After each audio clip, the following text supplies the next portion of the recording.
This is Sub-Cle, and I'm kind of excited about this, especially after having the conversation I just did. This is Tom Shaffner. Hey. From many, many bands in Cleveland. Tell how you got started in music. You had supportive parents. I got to say that. Supportive parents, that's for sure. Didn't quite love the music style I chose, but we're, for not being artists, we're artsy people. Yeah. And you wanted to see me happy. We're still instilled in me, hey, this could not work out, so make sure you have a healthy work ethic and know how to do something else just in case. Right. So I guess it would go pretty far back to, I'd say, like the 5th grade.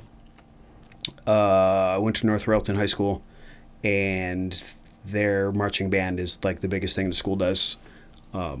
Like compete, go down to Disney and play in the parade every year and compete with and win first in every. I don't know how band works, but they were real fucking good. Like 250 kids in the band and 30 kids on the football team. So when you're in the 5th grade, they hand you an instrument, see if you can play it, and they picked the trombone for me. I was the bigger of the 5th graders, and I think I wanted to play the saxophone. Yeah. Because I remember when I was really little, Beach Boys' Kokomo was like the jam. Yeah. I was like, I bet I could rip that saxophone. But they wouldn't give me a saxophone because I was big enough to play the tuba or the trombone. So that's so I got a trombone because I think I was like, I'm not playing no fucking tuba. I think I just didn't want to take it on the bus. Right. Yeah, because you have to carry that thing. It's like in a rock band, let's say a 4-piece rock band, the drummer is the one. The fucking... And then the singer just kind of shows up at the gig as you're going on. Right. Oh, hey. Oh, you need the club's 58, you son of a... You didn't even have $100? I was musically inclined somehow. My parents weren't. I think that's kind of had a lot to do with their support, was they couldn't figure out how I was figuring it out. Right. Or even getting the recorder, I don't know if that's 3rd, 4th grade. But how did you figure it out, though? Like, how did you... I don't know. Was it tablature books and stuff? Because, that's... Not the recorder. I'd be playing guitar, yeah. Oh, yeah. Okay, I'm jumping ahead. I'm sorry. But even, the first, I can... my memory's kind of hazy these days, but I remember, ripping through Mary Had a Little Lamb, but, playing it fast on a recorder, 8, 9 years old. Right. And I remember my dad, that was the first time I remember my dad looking at me being like, holy shit, what are you doing? How do you know how to do that? I don't know. Yeah. And as I'd mentioned, I never, mastered anything, but most stuff I'll pick up right away. Right. And they noticed that, so they nurtured that. I liked the trombone, but it wasn't cool, and I was a young teenager, so I got a guitar instead. Nice. And what kind of guitar was that? It was a, thank you to my dad, was a Gibson SG Special. Ferrari I'll red. tell you what. Yeah, that's my first guitar right there. Yeah. That's my first guitar. Hey, at least it's not an SG. It's an Ibanez, though. At least it's a brand name. Wasn't a Hohner or... Yeah. I think it's like a 70s Ibanez, though. That's pretty fucking cool. I still have my first guitar, too. Yeah. And my dad just passed in October. September, October. Sorry to hear that. It's the second time I don't remember what month it was. Yeah. Well, God, there's a lot going on. How could you? Yeah. But I saw a lot of old photos. Eventually, I had painted that SG silver because I was a teenager and put stickers on it, ruined the finish. Yeah. It hasn't been Ferrari red in probably 20 years. Right. And it looks so cool. I started looking for them online. Yeah. And they're like $1,700. It's like, oh man, if this hadn't been my first guitar, it might be worth a couple grand because I beat the fuck out of it. I did not take care of it at all. What do you think? What'd your dad get it for? I remember it's probably like $400 or $500. Nice. Probably four. It was. Yeah. I really wanted it because it was SG. I thought it looked like the devil. Sure. I love SGs. Those are my I only played SGs for years. Yeah. which kind of ruined me because they sit weird. Yeah. So like traditional, like I can sit down and play that. I feel really weird standing up and playing it. Right. There's just all this other guitar right here. Right, what is this doing here? Yeah, There's no guitar here. Yeah. I don't know what I was saying. Oh, talking about your first guitar, your SG, whatever. Yeah. But yeah, I just ruined it for, it's the 90s and no one took care of their guitars and all my heroes were smashing them and fucking... So I just put stickers on it and thought I was punk rock and just ended up ruining this awesome guitar. Yeah. much like that one. Right, yeah. Okay, so you ended up transitioning from the trombone into the guitar. Mm-hmm. You got this sweet ass SG that I kind of wish I had. And you said your music teacher wish she had it too. Right? Yeah. I vaguely remember that first class I came into, and he was just like, he had a European accent. He was like, "Oh, I got SG. It plays itself." Yeah. I think he was just mad that I had a cooler guitar than him. He was right, too. I should not have had a cooler guitar than him. It's funny. People say a poor musician blames his instrument, but I'll tell you what, when you play a good instrument, you sure do play a lot better, Yeah. And when people, my friends have kids or whatever, and they're asking me, I'm thinking about getting my kid their first guitar. What do? I always say, don't buy them a piece of shit. Don't get the cheapest thing because you're afraid they're not going to use it. Right. Because that is hard. It's hard to play. It's hard to play if it's not set up right. It feels awkward. It doesn't stay in tune. Yeah. You need something decent. Otherwise, sometimes you're fighting the guitar. Sure. And as long as they don't drop it and put a bunch of dumb stickers on it, right. Resale will be there. So I don't know. Even in these days, spend $400 or $500, get a decent guitar. Gosh, I've always said it's $1,000. Any instrument you want to play, you spend $1,000. I think that's where, right? Yeah. I've always been so mean to them and been in bands where I'm, sweating and getting grease paint all over them and right. Soaking wet. To where on my live guitars, I never really spent that much money on them. It's like $650 was like the sweet spot of this thing's gonna. I buy Muse too, because I'm gonna drop this thing first day. I'm gonna throw it. I'm gonna smack it into something. It's just gonna get covered in grease paint and gnarly. But luckily Solar came through, and now I have nice guitars. Right. Yeah. Nice. Okay. I want to get into Solar, but I still want to get into... We got like 20 years first. Yeah. Yeah, you got 20 years to get through right here. So you got into playing guitar. There was this first band that you were in. Yeah. Devour. Yeah. Great name. Yeah. That was probably... It's such a great name that they named TV dinners after it. Yeah, hell yeah. Is TV dinner a thing? Am I showing my age? That might be. Are they like microwavable meals now? I don't know what. Yeah, I don't... I've never ate a Devour, but I see them in the grocery store. I probably ate one. Yeah. There was a lot of broke years where, whatever it was, 99 cents. And, right. And ramen and shit. Yeah. So Devour... Yeah, that was just, a couple of the other rock and roll dudes that were in the 7th, 8th grade with me. We loved Metallica. I can't ever stop talking about Metallica. Well, and that's what I brought up earlier was like, what was because you had said that you got what your earlier influences in music were just what? Like first guitar-driven stuff that caught my ear as a real little kid was like Bon Jovi, right. Aerosmith, whatever wasn't too offensive to my parents. My dad was my dad had really interesting taste in music. He liked the classic rock stuff, but I think he kind of felt like that's what he was supposed to like. Right. So we got a lot of Zeppelin and those types of bands from him. Prince. Sure. Well, because I feel like this is scripted now because we're kind of like repeating the same thing we just said because I fucked up. But I was talking about how like my mom got me like these cassette tapes because we listened to cassette tapes back in the day. Sure. And it was like Prince, Huey Lewis and the News, Motley Crue, whatever. Yeah. But then my friends that I hung out with like in the 5th grade, it was like Def Leppard, you know,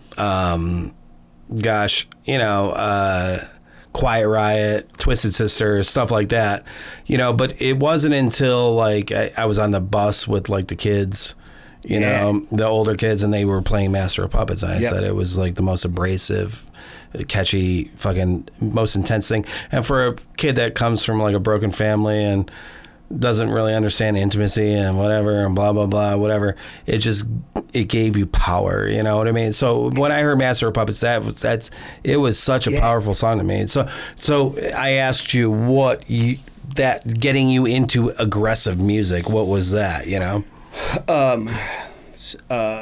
When I was probably 5th grade or so, family moved in next door to us, and they had a son that's 3 years older than me, who is my best friend to this day. Chris Simmons. Been in a lot of bands together, done a lot of work together. It helped him being 3 years older than me because he kind of knew the older kids and kind of had a pulse on that stuff. And, you know, at summertime, we'd stay up late and watch, you know, Beavis and Butthead was big then. So we kind of discovered that type of thing together. But even before then, when we were still a little bit young for that, Guns N' Roses was a big crossover for us. Like realizing that we were kind of more into like the dangerous rock stuff as opposed to... And I keep, because I want to be genuine, at this point when we talked about this, I said Appetite for Destruction was one of the best albums, and then you said Use Your Illusion. Right? I wish Appetite was my first Guns N' Roses album, but I was 8 or 9. Sure. I remember like my aunt's boyfriend would hang out with his kids, and they were a little older than me, and they loved that shit. And it was a little over my head at the time. I love Appetite now. I listen to it, crank it all the time. But it's amazing. Really, actually. like the big, dumb, epic Use Your Illusions Guns N' Roses songs were what grabbed me. And now saying that right now, that kind of makes sense to me. The way I make music now, because I really have been into more than just guitar music, which, wow, that's a weird revelation just now. Taking me past into like real heavy metal and death metal and thrash into industrial, and then the bands that kind of melded the two. And I've always kind of done a melding of the two since. And with Axl Rose playing the piano... over / playing guitar may have been the seed that was the plant. Well, I thought it was interesting. I mean, you know, sure, Metallica is great and everything, but I mean, it's very, it's almost simplistic. I mean, it's you know, very chromatic a lot of times, you know, very simple. But I mean, obviously they're talented. You know, they're Metallica. They're Metallica. But when I listen to Appetite for Destruction, I just don't understand what's going on with the guitar a lot of times because there's two different things going on. Yeah. You know, and then they're like actually playing things in a it's like old school rock and roll but done aggressively. Kind of, I don't know, like, it's weird. It's like punk and like 60s rock. Yeah. And almost kind of like a Motown thing, the way the instruments bounce in and out of each other, and I didn't really pick that up then, but listening to it now, like trying to go back and play some of that stuff, I'm like, who's doing what exactly is happening here? There's like some basic power chords here, but there's like a whole other rhythm track doing something. Yeah, I don't even know what. It's really unique and cool. Well, I don't know how unique it is, but it's not normal metal stuff, you know what I mean? Yeah. And I always tried to, I love, traditional metal, and when everything's doing the same thing, it's in unison, it's so powerful. The bass, the guitar, and both guitars are doing all the same thing. Right, and the kick drum, they're all, and there's a reason that happens, because it's powerful and cool. But then when it splits off and it all kind of does its own thing too, and somehow that works, that's a whole other thing. Yeah, for sure. So, okay, so definitely your influences, whatever. So that first band, Devour. We played Metallica covers. You were kids. Yeah, whatever. we thought we were writing our own. We had some songs. I played guitar and sang. I really shouldn't sing. I was dismissed from that band. Because I was a bad singer, and we had some difference in tastes. One giant bone of contention was I said that Dimebag Darrell was a better guitar player than Kirk Hammett. That's right. And that's when I said, I'm going to get canceled right now because Dimebag is a better guitar player than... and if Kirk Hammett is listening right now... Right, yeah, for sure. Hey, buddy. Call me. He's fucking Kirk Hammett, but... Yeah, no, I always said And Justice for All has some of the best solos on totally. it, Dime just did it for me. It was just a little more, less traditional, had a little more hair on its chest, was a little bit ballsier. So well practiced. You can tell it was like an extension of him, and it was effortless what he did. I've been trying to mimic that for 30 years and never come close. Yeah. Never even come close. Yeah. And I'm not like a big lead player or anything, but anytime I tried, like, all right, let's do 8 bars and get out. Yeah. That's usually what I'm trying to do. And it's all right. Well, he was. There's a reason why he's Dimebag Darrell. I mean, he's unique. And that's actually something I wanted to bring up, though, is like, I don't hear too many people talking about Pantera. Like, I think Pantera there was Metallica, there was Master of Puppets for me, whatever, and then there was Pantera. Right. And there was Sepultura in there too. You know what I mean? There's but 1,000 other bands, but yes, I thought Pantera really brought it to a, no pun intended, a new level. Right. Yeah. I remember seeing, it was 3 of my favorite bands to this day: Deftones, White Zombie, and Pantera at Blossom. Nice. I think it was It was either 95 or 96. But I'm pretty sure it was 95, and it may have been 96. Because I don't remember what year Load came out. 95 or 96. Somewhere in there. Doesn't matter. Yeah. Either way, I remember Phil Anselmo, in between songs, thanking Metallica for making them the new kings of heavy metal. Oh, yeah. For putting out Load. And my young mind didn't know what to think. I was like, wait, but I love Metallica. No, he's mad at them. Right. But he was right. He was right. Right. They were just riding that edge of underground, but accessible enough for your regular ass dudes, your football dudes or whatever, to like them. Right. But still being gritty and gnarly. Yeah, I mean, dude, I can sit here and talk about Pantera for a long time. I have several Pantera tattoos. Do you? I have Rex, Vinny, and Phil's autograph tattooed on me where they actually wrote it, and Cowboys from Hell. Dude, I have the Far Beyond Driven album. It's the LP, and it's the original cover where it's like a screw going into the ass. Yeah. And it's signed by all 4 members. Hell yeah. Yeah. So that's like the only thing that I can brag about that I have, because I'm not a collector, But, yeah, But when I gave it to Vinnie Paul, and I was like, here, he's like, dude, there was only... Sure. I'm going to sit here and exaggerate and say there was only 5 of those made. No, but I'm sure, whatever. There were so many of them made. Not a lot of them. Right, yeah. Mm-hmm. So, but... Yeah, so I have that thing. I don't know what that's worth. It would have to be worth a life-changing amount of money for me to sell it. Sure. You know what I mean? Right. So, I don't know, but yeah. I believe it. Actually, talking about my first guitar, I retired it because... I played it after that. But I retired it for a while because Pantera did an in-store signing for what's been Great Southern Trendkill, or they were just on Ozfest, and I think they were just doing signings. Okay, but they all 4 were alive at the time and playing, obviously. Signed the back of that, and then I painted it and clear coated over it. Nice. I had played it a couple times since then. for shows, but it's mostly retired.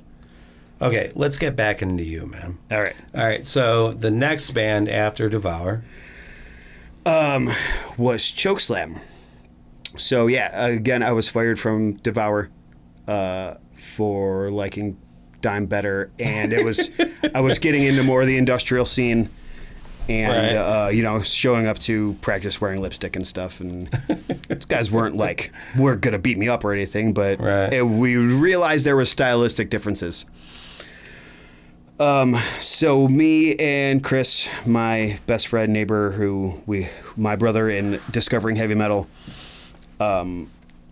took over as singers of this band and renamed it Chokeslam because it was the late 90s and wrestling was huge. And we were from Cleveland, so if it was the 90s and you were a Cleveland band, you had two singers because Mushroomhead did. Right. And so I went, and we were more of a new metal. New metal hadn't been a label yet, but that's what we were. New metal, makeup wearing, cymbal, corn, cold chamber riffs, tuned down. Cold chamber, nice reference. Setting. I think of that because I didn't really care for cold chamber at the time, but the rest of the band did. Yeah. So I had sang a million cold chamber songs because they would play them. Well, I guess if you guys are gonna keep playing this, I'll figure it out. Right.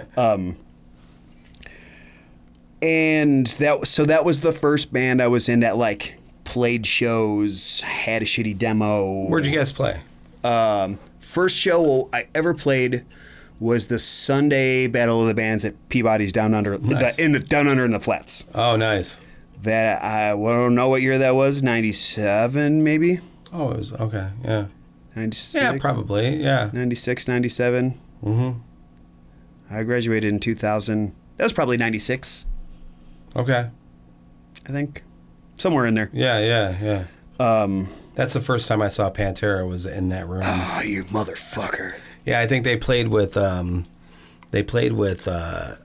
Prong and Mind Over 4. Yeah. Tommy Victor's one of my favorite guitar players. Oh, is that right?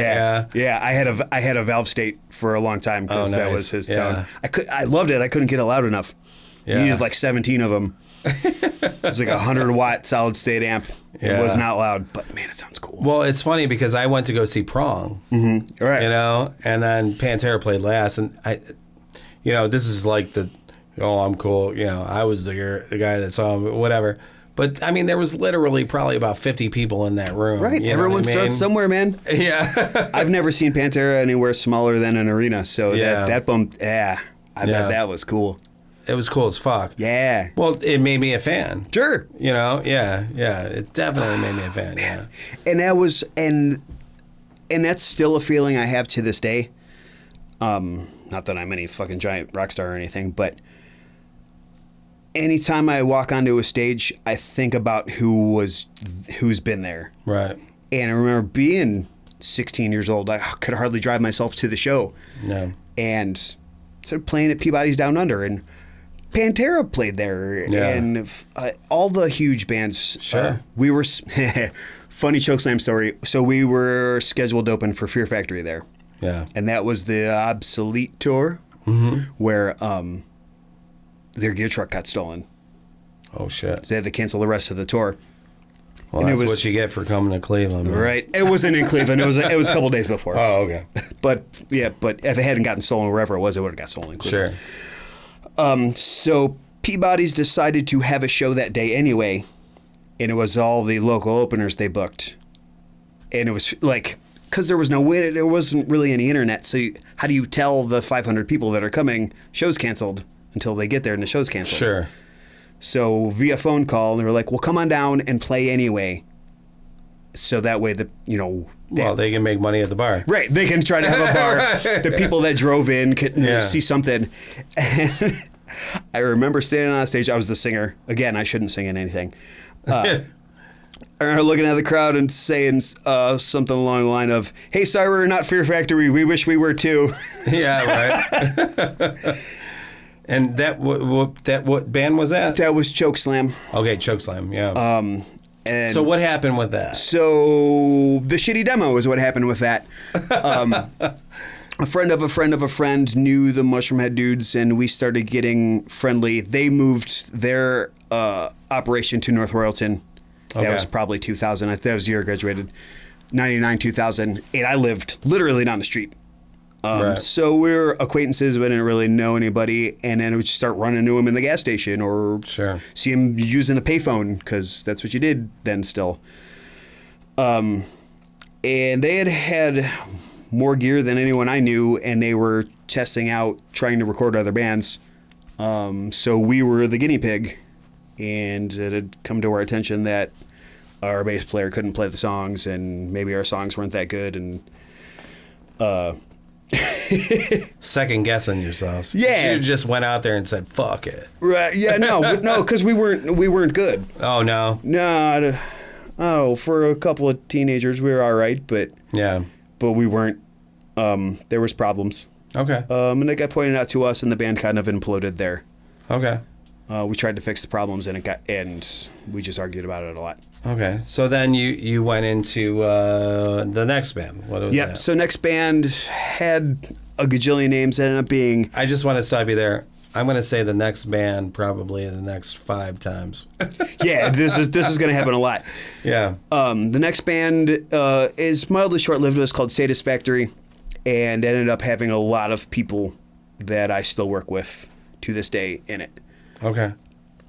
Yeah, because we haven't even gotten into the bands that I actually know he was in. Oh yeah, dude, we got 15 years to go. Right. So that was short-lived. We probably weren't very good either, but Steve Rockhurst and J.C. Koshewski, who I still operate with on a daily basis. Who's that? We're in that. So Steve is world-class bass player. Okay. And is current singer of Mushroomhead. Oh, really? Yeah, okay. replaced Jeffrey Nothing. Oh, was he the singer for Ventana? Is that? He had filled in for Ventana. Okay. That's a rotating door. Okay. I didn't know that. Okay. Yeah, he jumped in there. Their original singer left on a dime, and they knew Steve could do what he did, so Steve filled in until they found someone permanent. Okay. And that had been Scott Backup for probably the last 10 years. Okay. So, I met Steve and JC in like the 10th grade when they came into high school. They were freshmen. I was a sophomore. And it was just the other metal dudes I would bullshit with. Sure. And then Chokeslam had failed, and I was working on starting a new band. And Steve, who was not a social person at the time, mentioned he played bass. And I was like, okay, yeah, dude, cool, you play bass. Come over and try out. Well, I can't, I'm not saying you're going to get it, but yeah, come over and play bass. And, keeps coming back to the M word. This kid can play every Metallica song ever written as good as Cliff. Yeah. And I was like, oh, you told me you play bass. You didn't tell me you do that. Fuck, right. Yeah, of course. Sure. And JC was a singer who was still cutting his teeth then. We gave him a real hard time. But he ends up singing in Dead Even and Youth Forgotten, and played in Integrity a little bit, and is a business partner of mine on all this wrestling stuff I do now. Oh. Yeah. Okay. So, well, we're going to have to get into that. Yeah. We get 20 years ago. So, I don't really know what even to call that. It was kind of like a thrash, death, new metal. We don't know. We were still in our late teens and figuring it out. Sure. That went on for a couple years and wasn't great, but kind of cool. Yeah. A lot of arguments because we were little kids. Right. But still some of the... yeah, but dude, you get into arguments when you're like adults too, man. Come on. Dude. Oh, dude. So after that, I graduated high school and I go to a recording workshop in Chillicothe, Ohio, mostly because Trent Reznor's my favorite human on the planet, and I want to know how to record.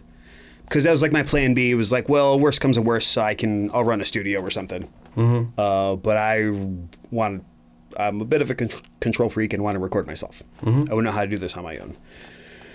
So my mom, bless her heart, gives me money to do that. I don't know. It's the whole, even living on campus, it was like 3 month course. It's like $5,000. She puts it up, sends me out there. I just finished that. I come home. I go to a Mushroomhead show. They're looking for help. And I just got a recording workshop. What do you guys want? And I end up being a little kid on their crew. Probably from then until 2005, I was monitor tech, drum tech, guitar tech. I did lights on from their first tour of up until almost 5 years in. Mm-hmm. In the midst of that, I joined. What age were you here? 19 to 23-ish. Sure. Young guy. 24, yeah. So I was on the road doing that. So you were getting influence. You were getting I was getting a crash course in the business for sure. Yeah. And watching how one of the bigger, if not biggest bands from my city do it. Sure. So I did that a lot. The first tour was opening for Wasp. Nice. That was an education. A good one or a bad one, I don't know, but it was an education. Be somebody. Be somebody too. I know the words never fucking Wasp from that fucking 3 weeks. Yeah. No, Blackie was awesome, man. Yeah. Well, I don't know. I never met him, so. I'm not going to say anything bad about the guy. From what I understand, he was hard to work for. One of the last days of that tour, I got to play his Warlock because they didn't have anyone left to play it. Oh shit! And I was scared to death because their crew was dwindling. So you got to play for Wasp? I didn't. No, no. I just sound checked it while they. Oh, yeah. I just sound checked his guitar. I see. I have. Well, still, hey, close enough. I have not or ever played in Wasp. But I remember their crew is probably 28 and I don't know, but I'm like, hey kid, come here. Yeah. Like, yeah. Like, you play guitar, right? I'm like, uh-huh. Yeah. Like, he plays guitar for us for a little bit. And I'm like, Yeah. No, I see how this goes. No, wait. Like, yeah. No, he's not even here. We really need you to do this. We just needed to sound check this guitar and there's no one else here. Can you do it? Yeah. So I played Blackie's Warlock, and that cat's like 6'3". I'm 5'9". Yeah, I didn't know that. He's tall as fuck. Wow. So I don't know if you can see me, but I'm below my knees trying to play this thing, and that was that. That tour ended because of 9/11. Oh wow. Yeah, we went home and never went back out. No shit. Yeah, I remember watching the second plane hit on the bus. Yeah. Yeah. Tour canceled. The Shrooms signed their Universal deal that day too. Okay. And it took like 8 hours to fax it in because all the. Were you affiliated with Mushroomhead at that time? Or? I was on the crew, but that was it. Yeah. Yeah. I was touring with them and teching and. Oh, that's it. Yeah. Yeah. Doing whatever could. Yeah. So you obviously know Daly. I mean. Oh yeah. Yeah. We go way back too. We played in some bands together. Shot at the Daily, man. What up? Medium back at this point. He's looking great. No, yeah, man, he found a cute girl. Mm-hmm. He definitely enjoys eating healthy vegetarian. Yeah, they're full on vegan. Are they vegan? Yeah, which is. He's good for him. No, he's a great dude. Oh, I love that dude. I met him through Mushroom, mid '90s. Just that's why I brought it up. Yeah. All the weirdos just pouring into Peabody's every month because they played that often. It was awesome. It would be like $8, and all my weirdo friends would be there. That I met that. I've lifelong friends from just going to those shows. Yeah. Daly's doing great. So you went from. So the next band is Slutbox, and this is where it still is not a band that I know him to be. You have been in. So go ahead. So you're not caught up to Slutbox yet. All right. So Chris Simmons, my best friend in the whole world, musical partner. Chokeslam breaks up. He's a little bit older than me. We didn't speak for a little bit, mad about stuff about that. He goes and starts this band Slutbox with a drum machine and a guitar and our buddy Dave. And ironically, once they'd put a whole band together, Ryan Farrell, who plays bass in Mushroomhead now, played bass in Slutbox. Okay. So we had both played in Slutbox, but not at the same time. Sure. I had come back from touring, and a mutual friend had talked us into having dinner because we hadn't spoken in a while. And I don't even really know why we hadn't spoken in a while, but we hadn't. And 2 minutes into the dinner, we saw each other yesterday. And I was home for a little bit, and I went and saw Slutbox, and I thought it was really good. And they had a hard time recording a demo, and I had just come home from engineering school. I was like, well, I'll record you guys. Oh, engineering school. Yeah. Sound doing engineering school. Yeah, I wish I had been any other kind of engineer. I might have some money. Well, 'cause I just did the whole science thing, and I was like, man, I'm doing science because engineering is fucking hard. Yeah, man. No, I didn't do anything hard. No? Everything's hard all the time because I didn't do that. You get into all that calculus and all the math and everything? None calculus. I was really good at math. It was just like every other thing I do. Really good right away, and then eventually I just level off. Okay. It's like the introductory stuff.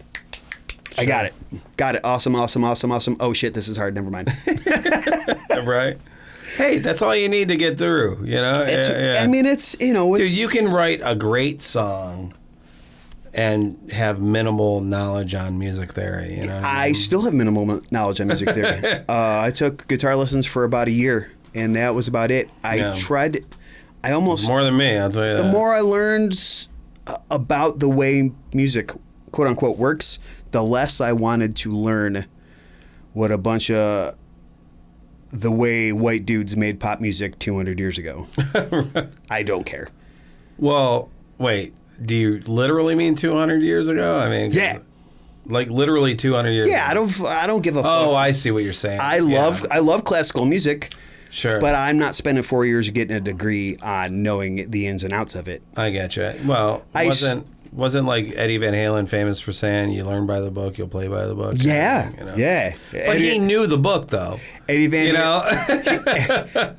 one of my favorite Eddie Van Halen quotes that I will paraphrase because I don't know word for word is it's called music theory. It's not called music fact. Yeah.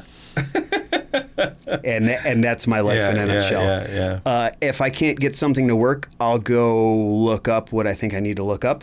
Sure. And figure it out, especially because now I do like scoring and stuff now. Oh, nice. So I use theory a little more than I like to pretend like I don't. Yeah. But I don't know a lot of it. Once I get into a key, I will dip my toe into what I need to know to try and get done what I'm trying to get done. But I try not to. I try to do it the other way first. I try to feel it first. And then if I got to go look at the answers in the back of the book, I will. Which is kind of how I feel about it. If I can't do this equation in my head or with writing out a couple, numbers I need to remember, I'll go look at the answers in the back of the book. And unfortunately, that's how I feel about theory. If you want to go look at the answers in the back of the book, go ahead. You want to know how fucking a bunch of 200-year-old white dudes did it? Sure. Well, because at the end of the day, I mean, you still kind of understand how it works, Right. If your ear will understand how it works. Right. I don't. I've kind of had this thing where it's like, somebody I talked to recently was like, he really appreciates music, goes to see live music all the time, and he was like, I've never been musically inclined, and I was like, well, I think you are because you know to appreciate it. Right. You don't necessarily need to know how it works to appreciate it, and I for sure, it's so. Yeah, I'm really on the fence about that stuff because I've had it beaten into my head where, well, if you can't write a term paper about it, then you don't understand it. Right. But at the same time, it's art. Do I need to explain my art in? I don't know if it was in this conversation or the last one, but you said something really. Yeah. Yeah. You said something really interesting was the technicality or the creativity kind of thing. Oh, how did I word that? Talking about the first band, whether the songs are bad. Artistically versus technically. Yeah. So I don't understand this song or what you're going for is one thing, or that dude can't play whatever this is another thing. Right. Technically versus artistically. Right. And but you can play like shit and be like, you just don't understand what I'm doing. It's like, well, no, you can't even play in time. Right. So right. And there's people that have made $1 million not knowing how to play, and there's some dude in his basement fucking ripping every mode and every key that couldn't put 3 chords together to save his life. I'm fairly certain we can talk about this shit for fucking 3 hours, but I want to get into the next band. Okay. Slutbox is very formative because it turned into everything else. What? Okay. Well, I guess we'll get into that. It turns into everything else. Yeah. Because you had that Mushroomhead connection. Yep. So I'm on the road. I'm on the road with Mushroomhead as tech. Yeah. I run into Chris for the first time in a long time. He's in a band called Slutbox. I find to be interesting. Chris is who? Chris Simmons, my first best friend, lifelong brother in heavy metal. Okay. He has a band. I go check it out. I think it's cool. Offer to record their demo because they've been having a hard time doing that. And as I do, as they're recording, I start making suggestions. That riff's really cool. What if you add this weird harmony halfway through? I don't know. What do you mean? I'll show you. Like that. Okay, cool. Well, will you do it? Okay, cool. Yeah, well, I'm ready. I'll do it. Now do that. And then, okay, well, there's this other part, and what if you did this wah thing over the top of that? So you're saying he knew harmony and melody and stuff like that? He kind of showed you that? No, I'm showing him. Oh, you're showing it? Okay. Yeah, they're recording. So you understand, you just kind of pick up melody and harmony and stuff like that? I don't know how, I had a couple older friends that I played with would kind of show me that. That's elusive to some people. Yeah, and in like a technical way, not really in a technical way, but in almost like a geometrical way, where okay, well, if you're playing it here, the harmony that sounds like this, you start here. Right. And I understood it that way. Right.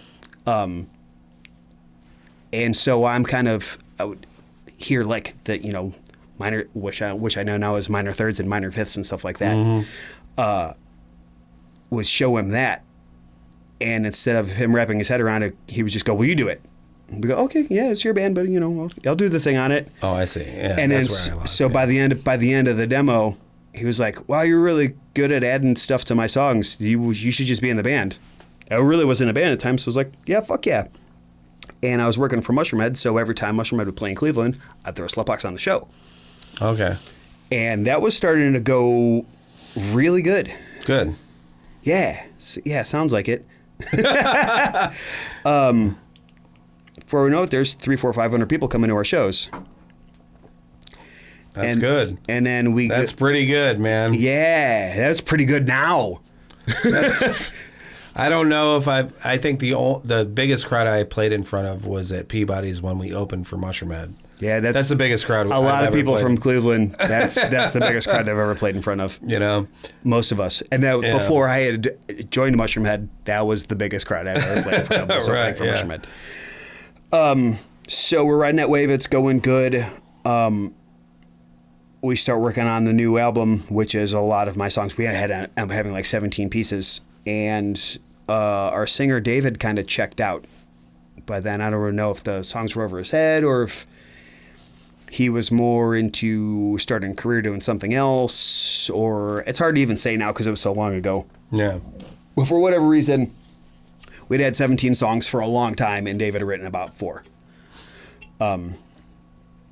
So that's actually the side thing. How do you write a lot of the songs?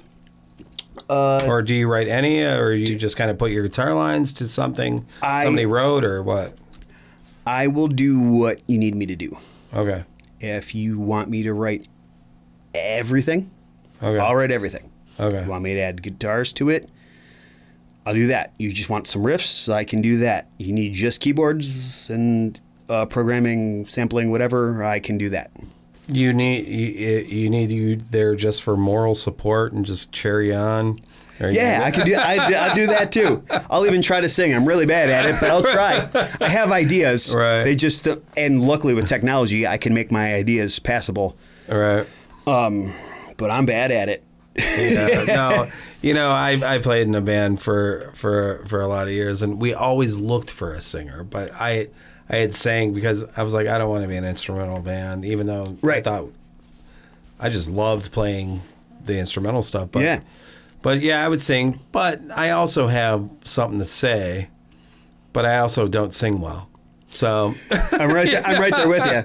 I've said it over and over and over again. If I could sing, I'd be a millionaire. But, but I can't. So right. So we have a conversation with Dave, like, hey man, like, you're not into this, are you? And he argued a little bit, and basically, yeah, he wasn't. So we rearranged a little bit. Chris had been playing guitar and singing in that band, and I thought he was so good that I told him he should just sing. Okay. There's 10,000 other guitar players. Yeah. Hey, I'm looking for a drummer. Crickets. Right. I'm looking for a guitar player. 9,000 people. Right. So ultimately, that album becomes the first Keratoma album. Okay. Keratoma. That's the next one there. Yeah. Nice segue. It's just what happened. Yeah. At some point, it's important to say and I'd like to say the first band that I've heard of that he all right. Well, now we're there. Now we're there. We're up to about 2005 now. Okay. First Keratoma came out in 2005. Okay.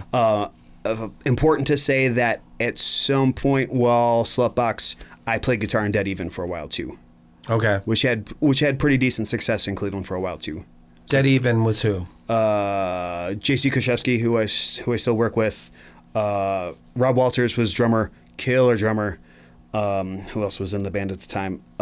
Matt Brewer was guitar player. He goes on to play in Integrity, 25 to Life. I'm gonna miss some stuff. And I'm missing some people, but that's okay. Sorry guys. Yeah, right. That was a long time ago. But they did a bunch of cool stuff. Ended up becoming Youth Forgotten. Okay. And then and as things do when you start getting into your late 20s, early 30s, it kind of fizzled, and everyone went on, and everyone's like, I'm getting older. I need to do things. Right. All of a sudden, your job's more important. Right. Right. So Keratoma does pretty damn good for a while too. Sure. I thought you guys were doing well. Yeah, I thought so too. Losing the name Slutbox hurt. It kind of. Yeah. We kind of had to. We started over harder than we thought we were going to need to. So you went from because it's going from a hard X Slutbox, and then like the next bands you were in always ended with an Lots of ending in A's for a while. Laugh about that all the time. Oh, do you? Yeah. Really? Okay. So, ironically, as we're recording Slutbox / Keratoma album, Garmonbozia is developing in the next room. So at some point I had stopped touring. What do you mean it was developing in the next room? Developing in the next room. At some point I had stopped touring with Mushroomhead, but I was running their studio while they were out. Okay. So they'd go out, I'd book bands, and we had some sort of monetary deal worked out where I'd record these bands for X amount of money. I would give them X amount of dollars, which was most of it, as long as I could use the studio while no one was in. Perfect. I use it for free. Sounds great. I'll record some other bands. I'll give you the money. Sure. Go team. Was that like the Detroit location? No, that was the North Royalton location. Oh, okay. Yeah. All right. So weren't they over in Detroit at some point? Yeah. the West 98th in Detroit. Something like that. Up until about 2000. So from 93 to probably 2000. Okay, all right. Yeah, the formative years. That's where my favorite albums all happen there. Yeah. So that starts out with Steve Rockhurst, J.C. Koshewski, people I still work with. They started that band. Harry Mapes, who goes on to be world-class production manager, drum tech, worked for Theory of a Dead Man, worked for Kiss, is my roommate right now. Sure. Jason Isom, who we fondly refer to as Ism, great drummer, great pocket drummer. And Matt Brewer, who was in Integrity and stuff like that. I ended up replacing him in Garmonbozia about a year later. So doing Keratoma and Garmonbozia at the same time. Garmonbozia wasn't your, like, I kind of thought maybe you created that band with those guys. You joined them. I joined Garmonbozia. Okay. And it's funny, me and Steve kind of had this passing thing where Keratoma, I wrote majority of the material, and he'd come in and play bass, and I let him play bass how he plays bass, but the songs are already written. Right. And Bozia was the same thing, where him and those guys had written all the songs, and I'd come in and play guitar. I'd do it how I would do it, but the songs were already there. Sure.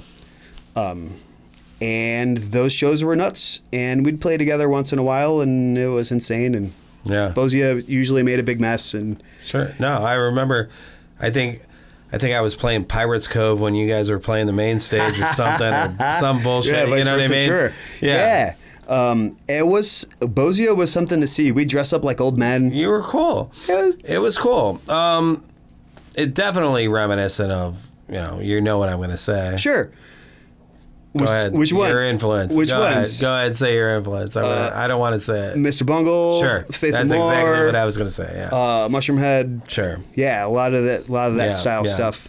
Well, I mean, even Mushroomhead definitely has a lot of Mr. Bungle influence. Oh, for sure, like especially in the early days. Yeah. Well, the first time I ever saw Mushroomhead was I think they played with Hatrix and Environmental Hazard at Flashes. That may have been one of the first shows. I think it was the first show. Sure. I'm trying not to brag too much, but I know it was. But, yeah, no, and they definitely did it definitely seemed like Mr. Bungle. Forgive me if I get the date wrong, but I'm fairly sure it's October 23rd, 1993. Wow. I think it was, well, yeah, I know it was 1993. My memory escapes me, so I don't know. I know it was October. It's. I know it was cold. I'm fairly certain it's October 23rd, 1993 is the first Mushroomhead show. Yeah, because that Environmental Hazard Hatrix show was so packed. Yeah. Dude, it was so packed in that place. And going way back, it's funny, like, I worked at JCPenney's and shit, and, like, the older guys would be like, oh, you play guitar? Who's your favorite guitar players? It'd be like, David Gilmour and this dude that lives down the street, plays in a band you never heard of, which is Dave Felton. Dave Felton, yeah. Mm-hmm. Love that guy. Nice. What's he doing now? Oh, fucking no, dude. Oh, is that him? Yeah. I don't know. I don't know personally. I haven't spoken to him for more than a couple minutes in a long time. Yeah. I know he was starting a guitar where he's making guitars. Yeah. Oh, here you go. He's handing me the whiskey. Yeah. I haven't been drinking much, but I had a little tonight just to make sure I was fun. Right. Well, that's when you know you have a problem, sir. Yeah. Well, yeah. No shit. You're only fun when you're drinking. I wanted to be. I'm fun. I just wanted to be the most. No. Fun. I'll tell you what. I'm here to tell you. Even before we were drinking, he had a lot to say. You're actually a really interesting person. Oh. That's why I asked you to come on here. I try. So we're gonna go Keratoma. Keratoma goes on. Keratoma's one of the few bands I've been in that put out more than one record. Oh, okay, nice. See, I was in one band and we put out one record. That sounds awesome. Well, I was in another band. I shouldn't say that, but go ahead. Keratoma's the first band I was in that put out 2 albums. Okay. And it seemed like it was going great. We had talked to TVT. We talked to 13th Planet, which was Al Jurgensen from Ministry's wife. Nice. And we're just one of those bands that was close but no cigar all the time. Sure. Doing pretty good. Not really making any money, but there was interest, and we worked hard and tried to do all the right things. And then numbers were getting smaller and smaller, and eventually, I remember What do you mean numbers? like people coming to shows. Okay. And then eventually we did a headliner at Peabody's, and it didn't go well. And I said, we're not headlining Peabody's anymore. And one of the last times we had played in a string, because we've played since then, we did a headliner in the Pirates Cove, which people don't know what that is, holds about 250 people, and I lost $100. Does that hold 250 people? Is that? If you want them to get in there, they will. I'd maybe 200. Don't tell the fire marshal, but 250. Yeah. The building's demolished, so it doesn't matter anymore. But I've seen 200 people in there. Yeah. And what happened after that? That was late. It was 2010. So I mean, that's Keratoma. Mm-hmm. Yeah. I mean, Garmonbozia comes in at some point, right? That was all happening still too. That's the same time. We put the Bozia album came out. Forgive me, guys, I don't remember what year. 2009. Look it up. They're on Spotify. Yeah. Whatever. Yeah, check that out. That's a really cool album. Did that at Mars with Bill Korecki, whom I love dearly. What's he doing now? Being kick-ass and nothing. He sold the land for. Oh, he sold that barn, that studio, and everything. Yeah. I know he got. Well, why are you saying that on the air? That's right. That's my impression of Bill, by the way. Right. I know he did really well. Go home and practice is what I got. Yeah. Bill will tell you how much you suck to your face. That's why I love him so much. He did good selling the land. Is all I'm going to say. I don't think he is worried about too much anymore. Okay. Good. So all that comes out. Bozia gets a half-assed deal offer from Rotten Records that we turned down because we could have went to a bank and got that amount of money. And then our people's jobs and stuff became cooler than the band too. Sure. Set Harry's taken for Theory of a Dead Man. He's home 3 out of 9 months of a year. He's making very decent money. And that just kind of fizzled too. Sure. The end of that decade was weird. 2008, housing market crashed. We're in a recession. George Bush Jr. is the president. Everything was weird. Yeah. This is one of the first times in my life I remember like, oh, shit's fucked up. And not even just my own, like just everything in general. Sure. And then Pitch Black Forecast happens. Well, let me. That's right. You, wow. How can I get on here? And I'm jealous of this motherfucker right here. You should be.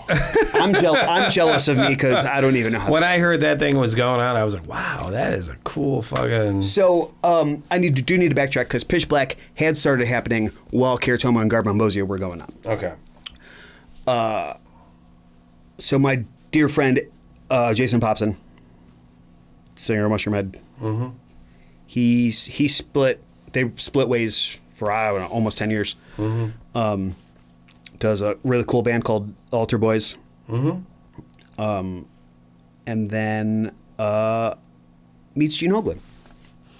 What's that? And then he meets Gene Hoglan. Oh, Gene Hoglan, yeah.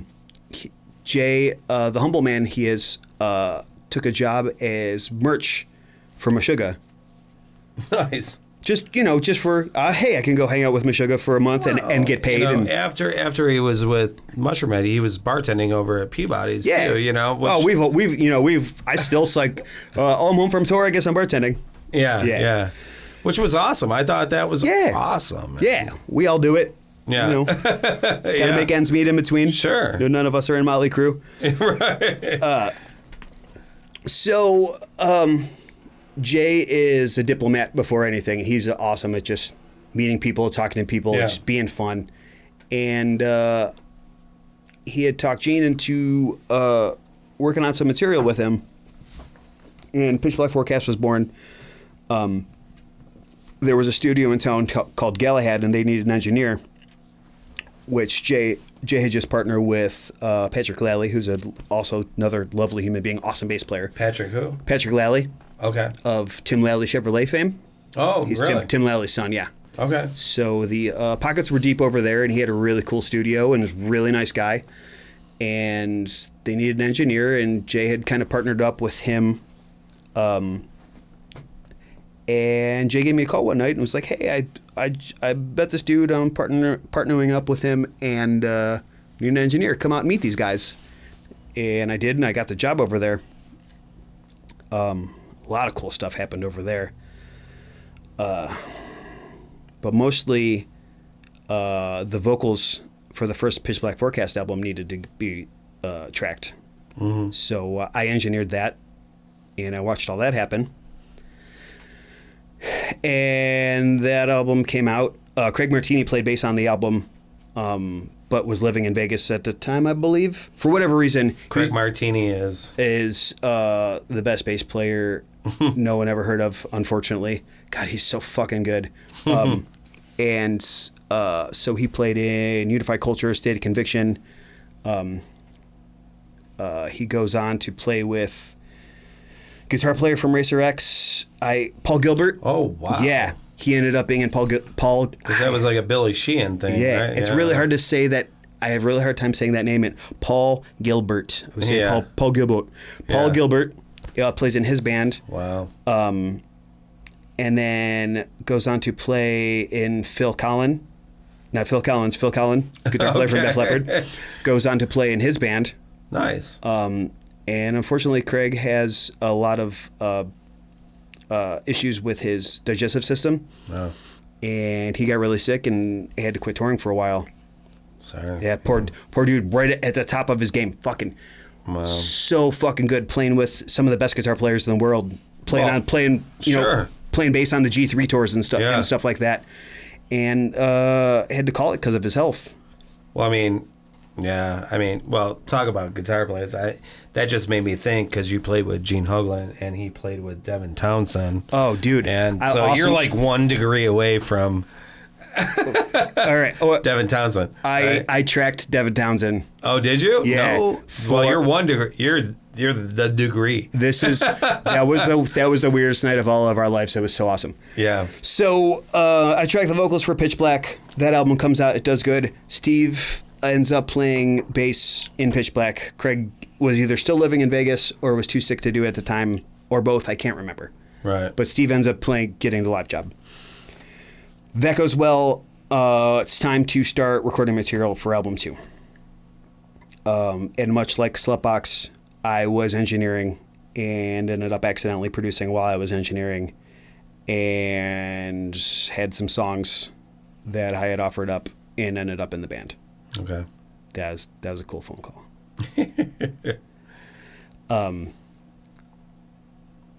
So yeah. Think about trying to put time frame in perspective here, because that's hard to think about. So we do a Pitch Black EP, and I'll tell the dev story because that's fun. He was doing solo projects. The Galahad, the studio we were running, had moved to the Shoreway where Lava used to be. Okay. Lava Studios. Uh-huh. Yeah. So we were in there. Jay's got some connect with Dev where he's talking to him, and he agrees to leave with us after the show. Mm-hmm. I don't know how or why, but he does. We take him, he knows he's going to play guitar. He's stoked we asked him to play guitar and not sing, because everyone asked him to sing and he hates singing. Yeah. So he grabs the guitar and off we leave. 5 people, 5 people in my PT Cruiser. Because I was the shortest person in the car, I rode in my own trunk. So it's Devin Townsend, I think. So Devin Townsend was in your car? In the passenger seat, yeah. That's sweet. I think Steve Rockhurst drove because he was the most sober. Jason Popson, Gary Kane, and me in my trunk. So yeah, this is like the coolest car ride ever, right? Pretty cool. Even though you're in the trunk. And for being in a car full of strangers, Dev is the funniest person I ever met. He was so fucking funny. He comes across. We were crying, laughing. He's telling us some of the most personal stories I ever heard anyone tell in the funniest way ever to a car full of strangers on the way to a studio he's never been to. So we get there, we play him the song. It's pretty intricate. It doesn't face him. He's like, okay, cool. Play it one more time. Oh, well, yeah. All right. So, he's got an idea. Okay, let's go. We're sitting this far away from each other, probably closer. Yeah. He's got a guitar in his lap. Well, I made sure we're 6 feet apart, sir. Are we? No, I don't know. Got it. So I'm more nervous than I've ever been in my life. Sure. Just from I have to press the space bar.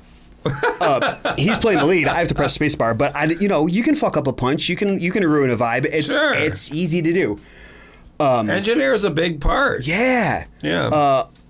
In the digital age, it's a little easier because it's easier, but you still have. You can undo. You can't ruin the tape. Right.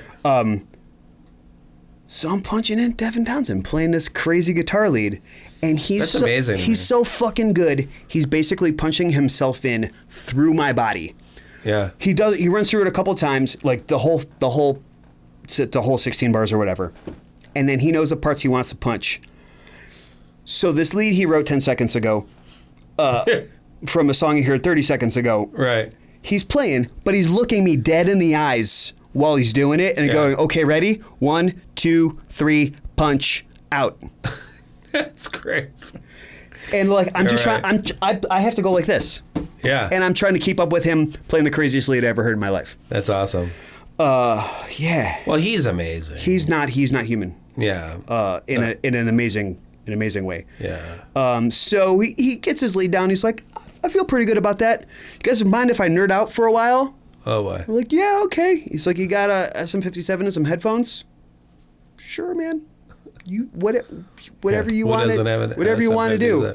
And so I get him sit up, and we're sitting there, and he's singing the weirdest shit I ever heard in my life.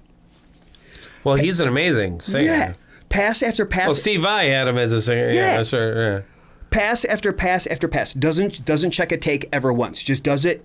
Yeah. Next. Well, Does he's it good, next. yeah. Does it next. Never like, what do you guys think? What, oh, did I do that okay? He knows Just he has it. over and over and over again. And it's like almost like scat. Like, sure. It's not your typical thing.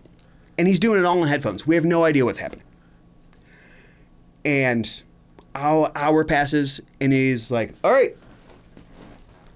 And if you ever heard the end of the song Burning in Water, Drowning in Flame by Pitch Black Forecast, that's what happens. Wow. And I think Jay drove him back and came back, and we all, like, we'd been drinking, but not drinking. We were just like, he came back, and we're all just sitting there like, what just happened? It's like we had time traveled or something. It's crazy. Yeah. So That's awesome. Watching a dude of that caliber just do his thing and just crush it and leave. It's like, it's amazing. What the fuck? Yeah. It's so cool. So I looked for Pitch Black Forecast on Spotify. Couldn't find it. You didn't find it. Signed some kind of distro deal with a small label out of Ohio. So rights had been given to them. It was like 5 years or something. That was over. I think they had liquidated or whatever, ceased to exist. Yeah. And we've talked about it several times, getting that back out there, but we're kind of waiting.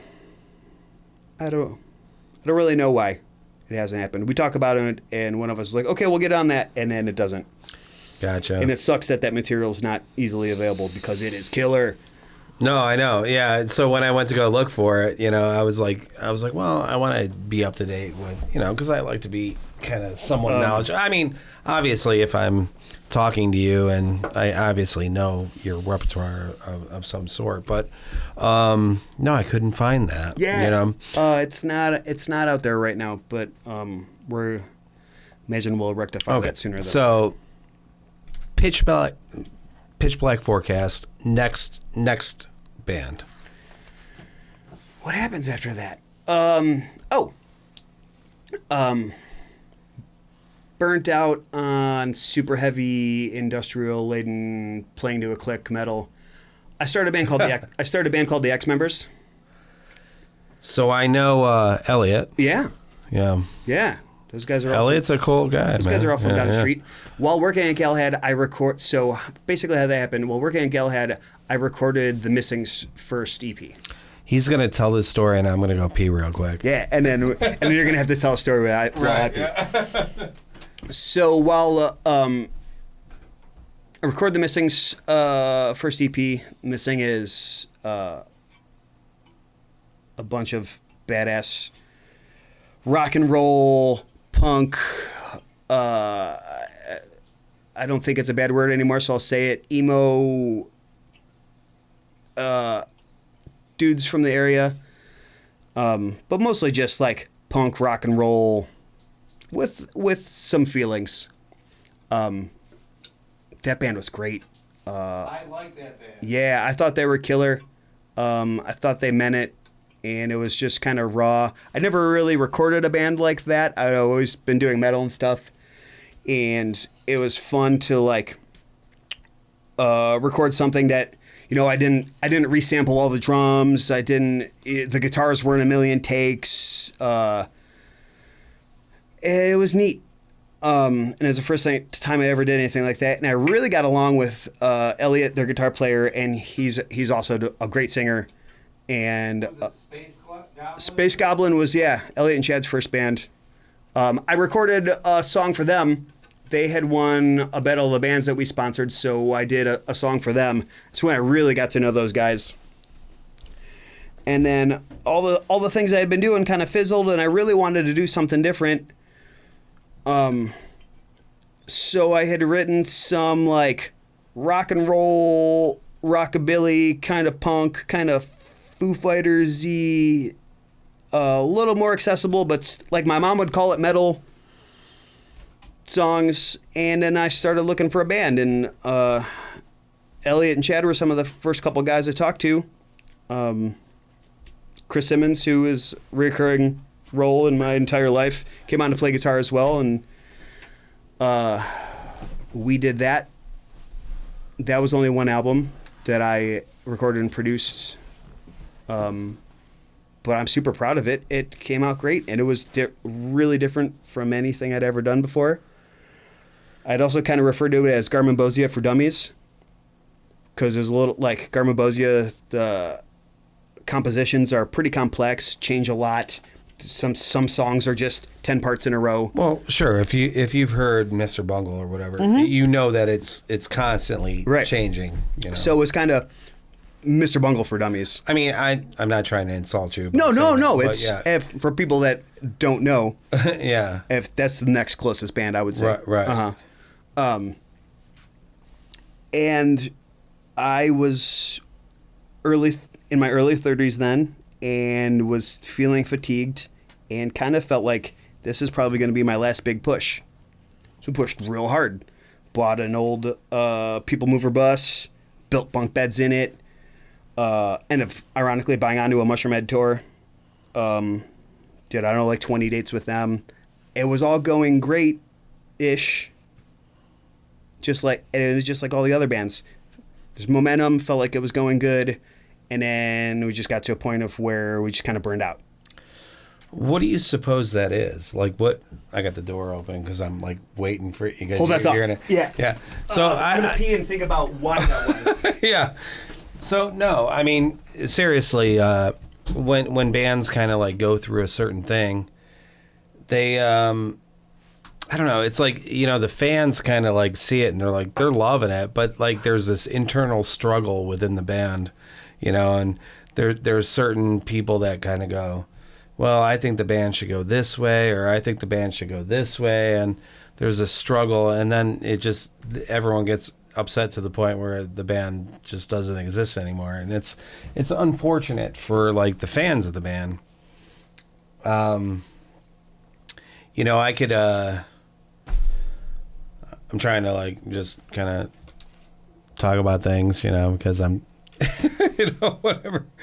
But you know, it's like, you know, you're doing a creative thing. And I think, you know, everyone should just see it as that, you know, like you're doing this thing and you're coming together and you're creating something that has never existed before. And that should just be amazing in itself, you know what I mean? But like a lot of bands, you know, there's this internal struggle. I mean, it's people. People have like, you know, their inhibitions and, you know, their insecurities and stuff like that. And they play on other people's inhibitions and insecurities. And, you know, and when you're in a band, like I've always said, like it's kind of like being married, you know, it's like being married to like multiple people, you know, and how hard is it to be married to like one person? But when you're in a band, you're like actually married to like multiple people, you know, and it's that it really is. Being in a band is like that, right? I've just talked about that recently. It's hard to be married to one person, yeah. Let alone, I mean, you're married. You're married to multiple people. You're married to multiple people, and if they're married, you're married to whoever they're married to as well. And that's ultimately what happens. Like, being in a band takes a lot of, if you're really trying, it takes a lot of, if you're kind of trying, it takes a lot of time, sure. A lot of effort, a lot of money that's not coming back. Well, I have a little story that I want to get to. Yeah.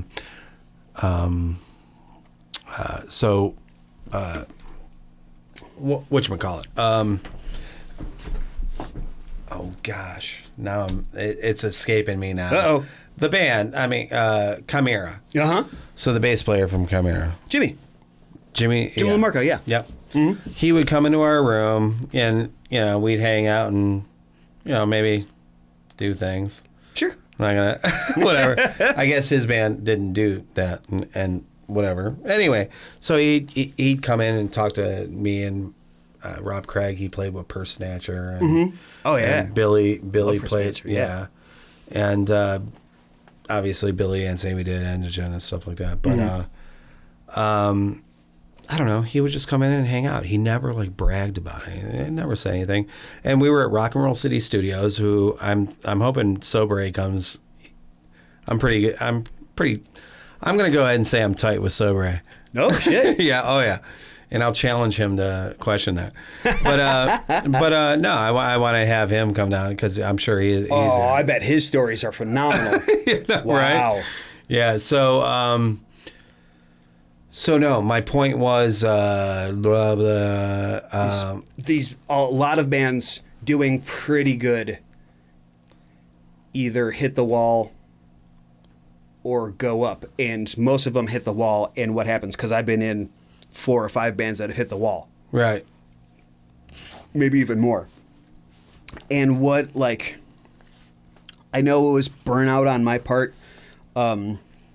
The ex-members thing, we did that tour with Mushroomhead in probably not a street legal bus. It was the end of October. It was cold. We all came home sick as fuck. Sure. And not even like Connie, like sick as fuck.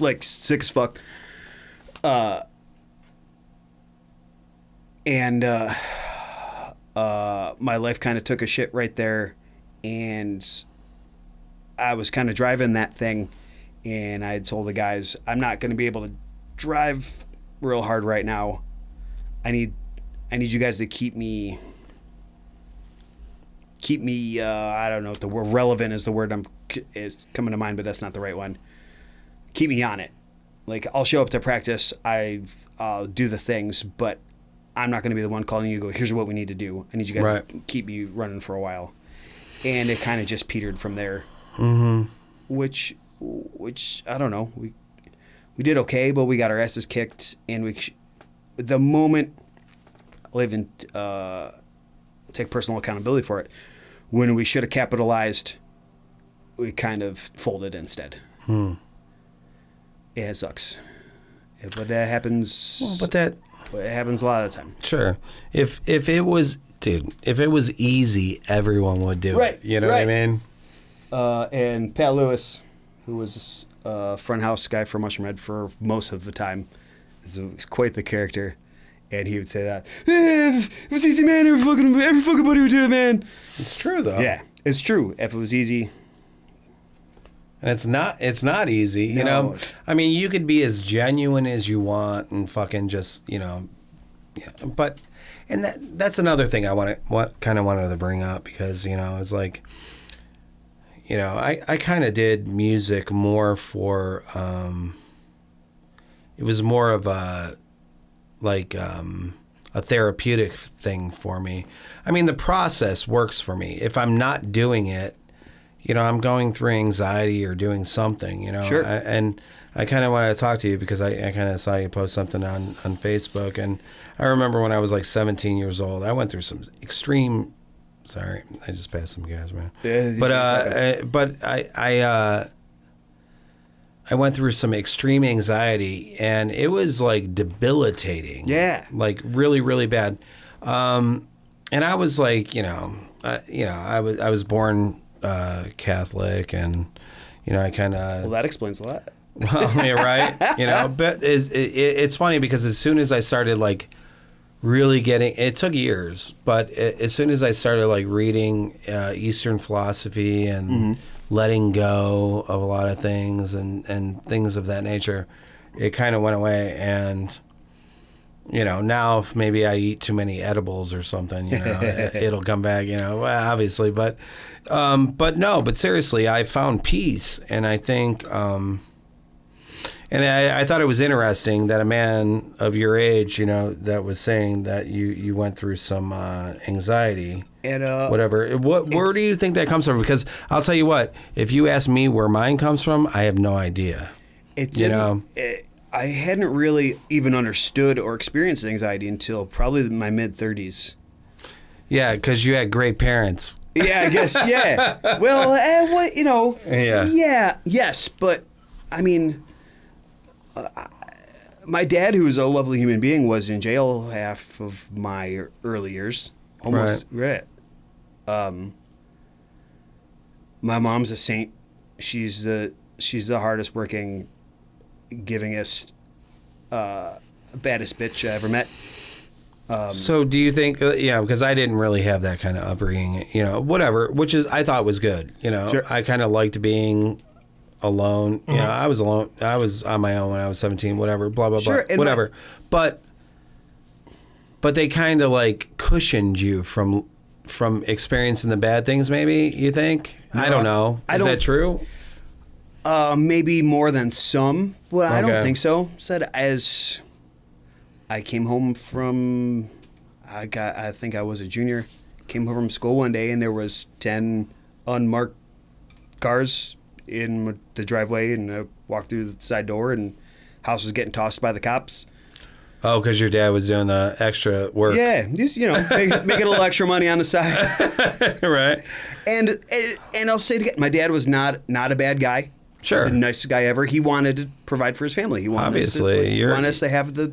You come across as a great person. Thank you. That comes from your family. Sure. Right. Wasn't a bad guy. They called him a career criminal, but he's just an if drugs were legal, he'd be fine. Right. He's just an entrepreneur as far as I was concerned. Right. He would never. He wouldn't never hurt anybody. Right. Or sure. Yeah. I mean, So. I've had similar things. Shit wasn't perfect, but I love and respect both my parents. They did absolutely the best they could. I'm good on that for now.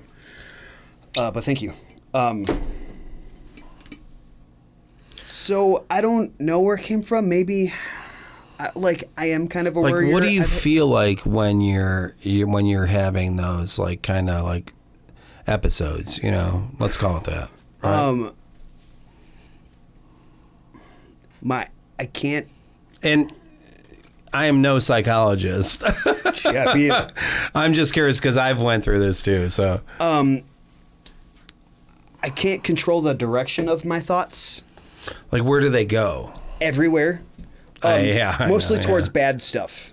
Like I always thought like it was like this weird impending doom. Yeah. You know, that like I couldn't put my finger on. You know, so when you're going up the hill of a roller coaster. Yeah. And you're really excited, but you're kind of scared. Yeah, right. And you feel that's exactly it. Right. You feel your heart pounding and like your pulse is going up. But you can't stop it.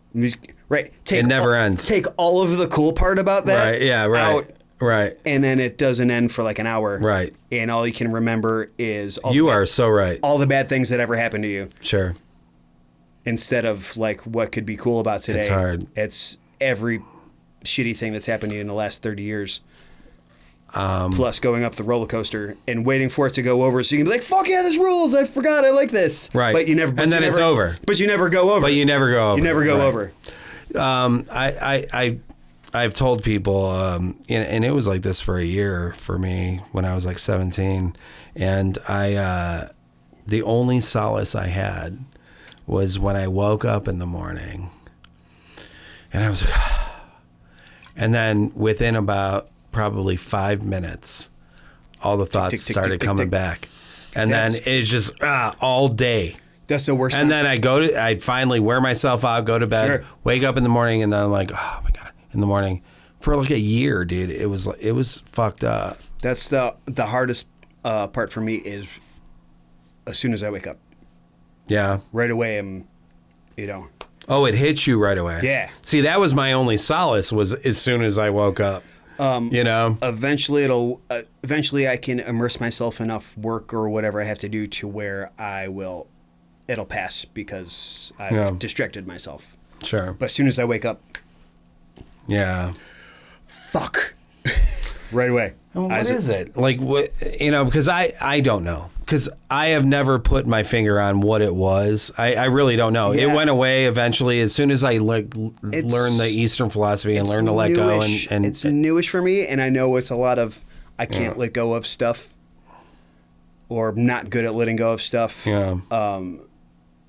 I've been in therapy. This will be my third time I've been in therapy. I lapsed for like 7 years. I probably shouldn't have went that long.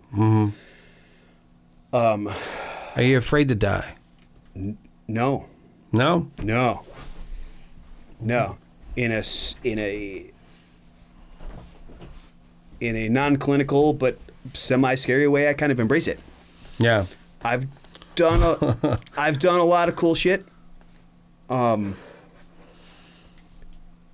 There's some things on my list that I would like to see happen before I die, but that list isn't long.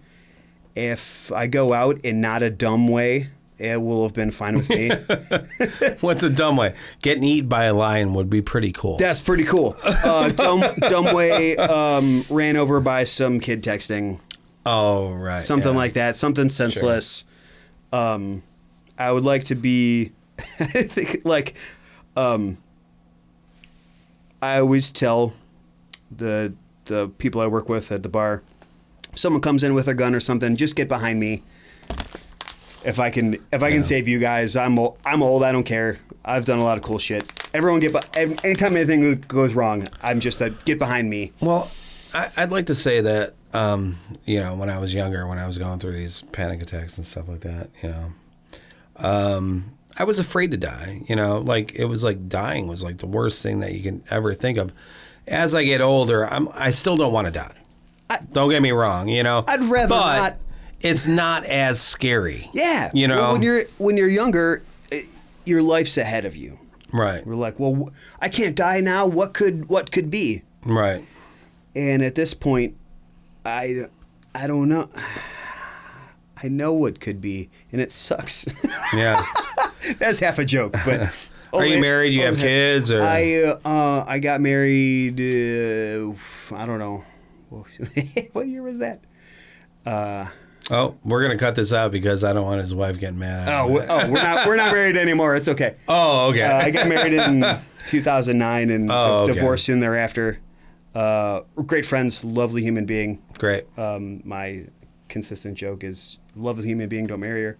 But she's. I've never gotten married, but I have a lot of great friends. Yeah, fucking A. She's remarried, and that dude's fantastic, and I'm super happy for them. Awesome.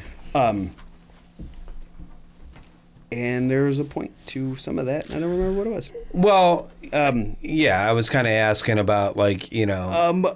Most of my generation, most of the people I know never really wanted kids. I have friends with kids, and they're great. And I have some friends that accidentally had some kids, and it was the best thing that ever happened to them. Sure.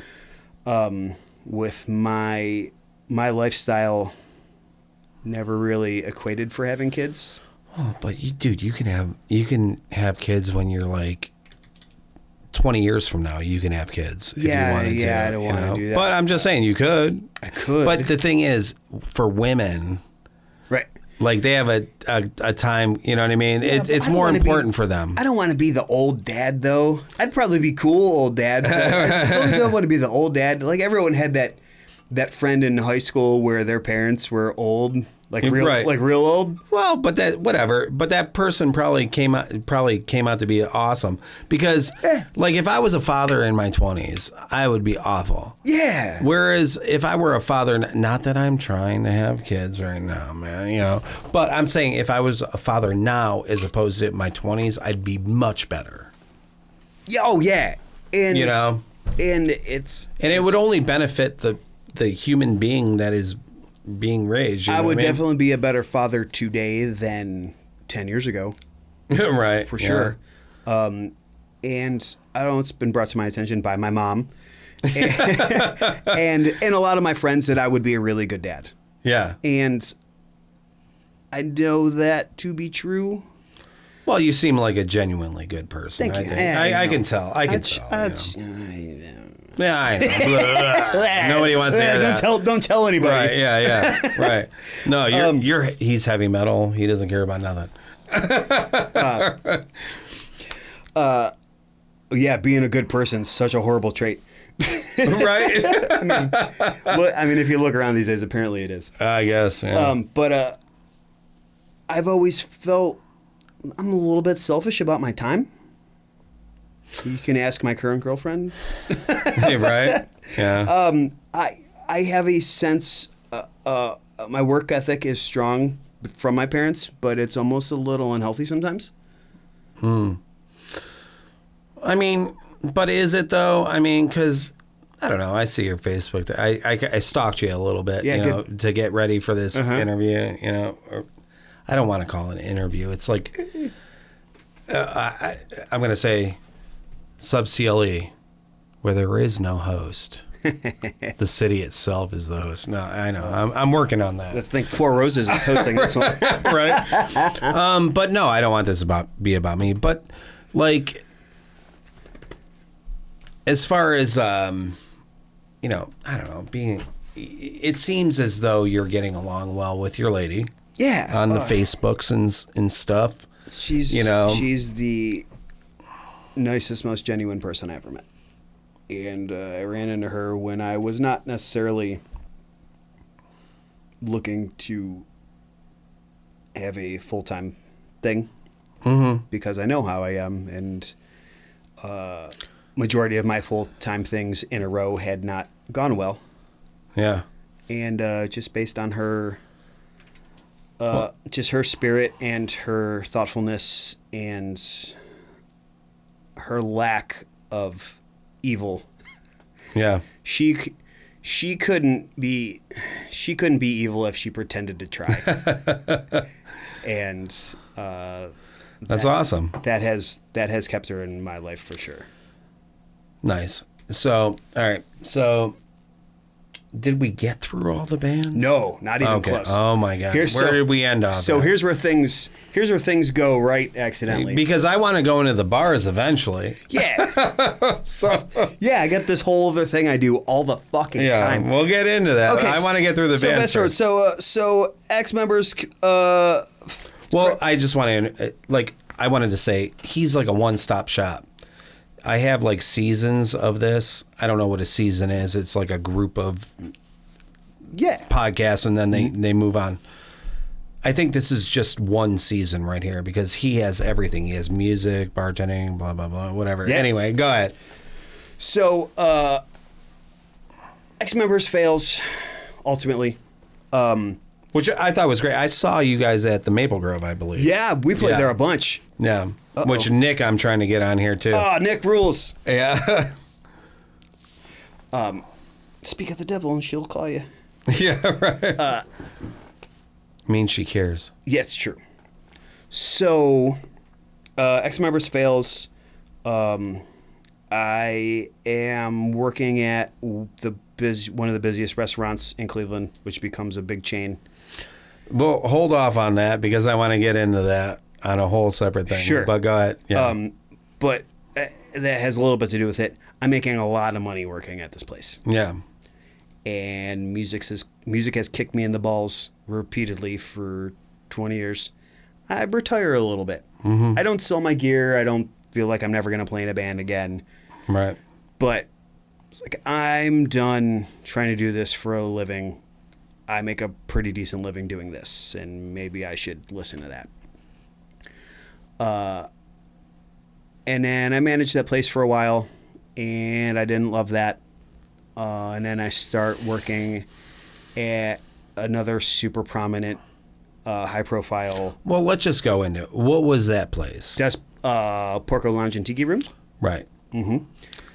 So, which is a great spot. Yeah. I mean, some of the best bartenders. I mean, if anyone, I don't know how much I talk about myself on here, but I bartend. Definitely. Porco is awesome. Yeah. Bartending goes hand in hand with music. I don't know how, but it does. Right. So I end up there. I feel like I'm doing good work there. I'm learning a lot. We're competing internationally, winning.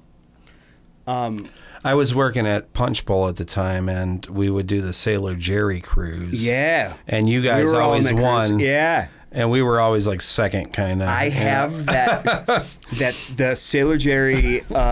It looks like a Les Paul, but it's not. I have it hanging on the I saw wall. that. You guys won the guitar. Yeah. Yeah, I went home with the guitar. You got it? Oh, nice. It's on the wall in my studio, yeah.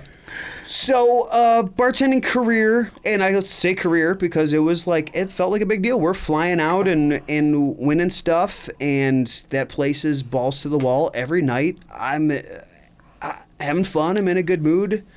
Playing guitar sometimes, and nothing's really happening. So, let me... All right, so you're at Porco. Mm-hmm. Were you at Melt before that? Yes. Okay. And that was a ridiculous amount of money. It was really like I hard. said, it's awesome because I can cover all the Cleveland things with this one person. That place was amazing. Matt Fish, who was prominent in the Cleveland rock scene, awesome drummer. He started that.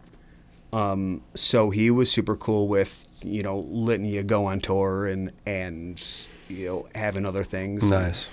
And that place was, 45-minute wait. Which one did you work at? Lakewood. Yeah. Oh, the original. Yeah. Yes, sir. Yeah. And I killing on money and could still take a couple of weeks off and have my job and that ruled. But all of that was going so much better than playing music that I was pretty sure after I had managed there and started working at Porco that I was just going to open my own bar. Yeah.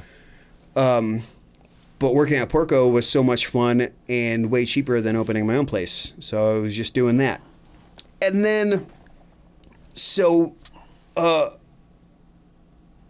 the storyline, me and Rick Thomas, who is, known as Stitch from Mushroomhead, and also in Ventana, throw ridiculously unsafe and super fun 4th of July parties.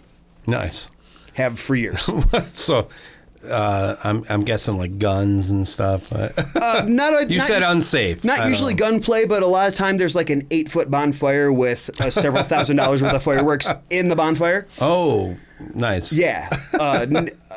We all still have our fingers, so we're as that's good. You're responsible. As responsible as unsafe drunks with heavy duty fireworks. Right there you go. So we do that almost every year. If we missed one, it would be because he'd be on tour, and so let's say at Mushroomhead for 20 years now, and Ventana we just We didn't get into Ventana. I spoiled it. I'm getting there right now.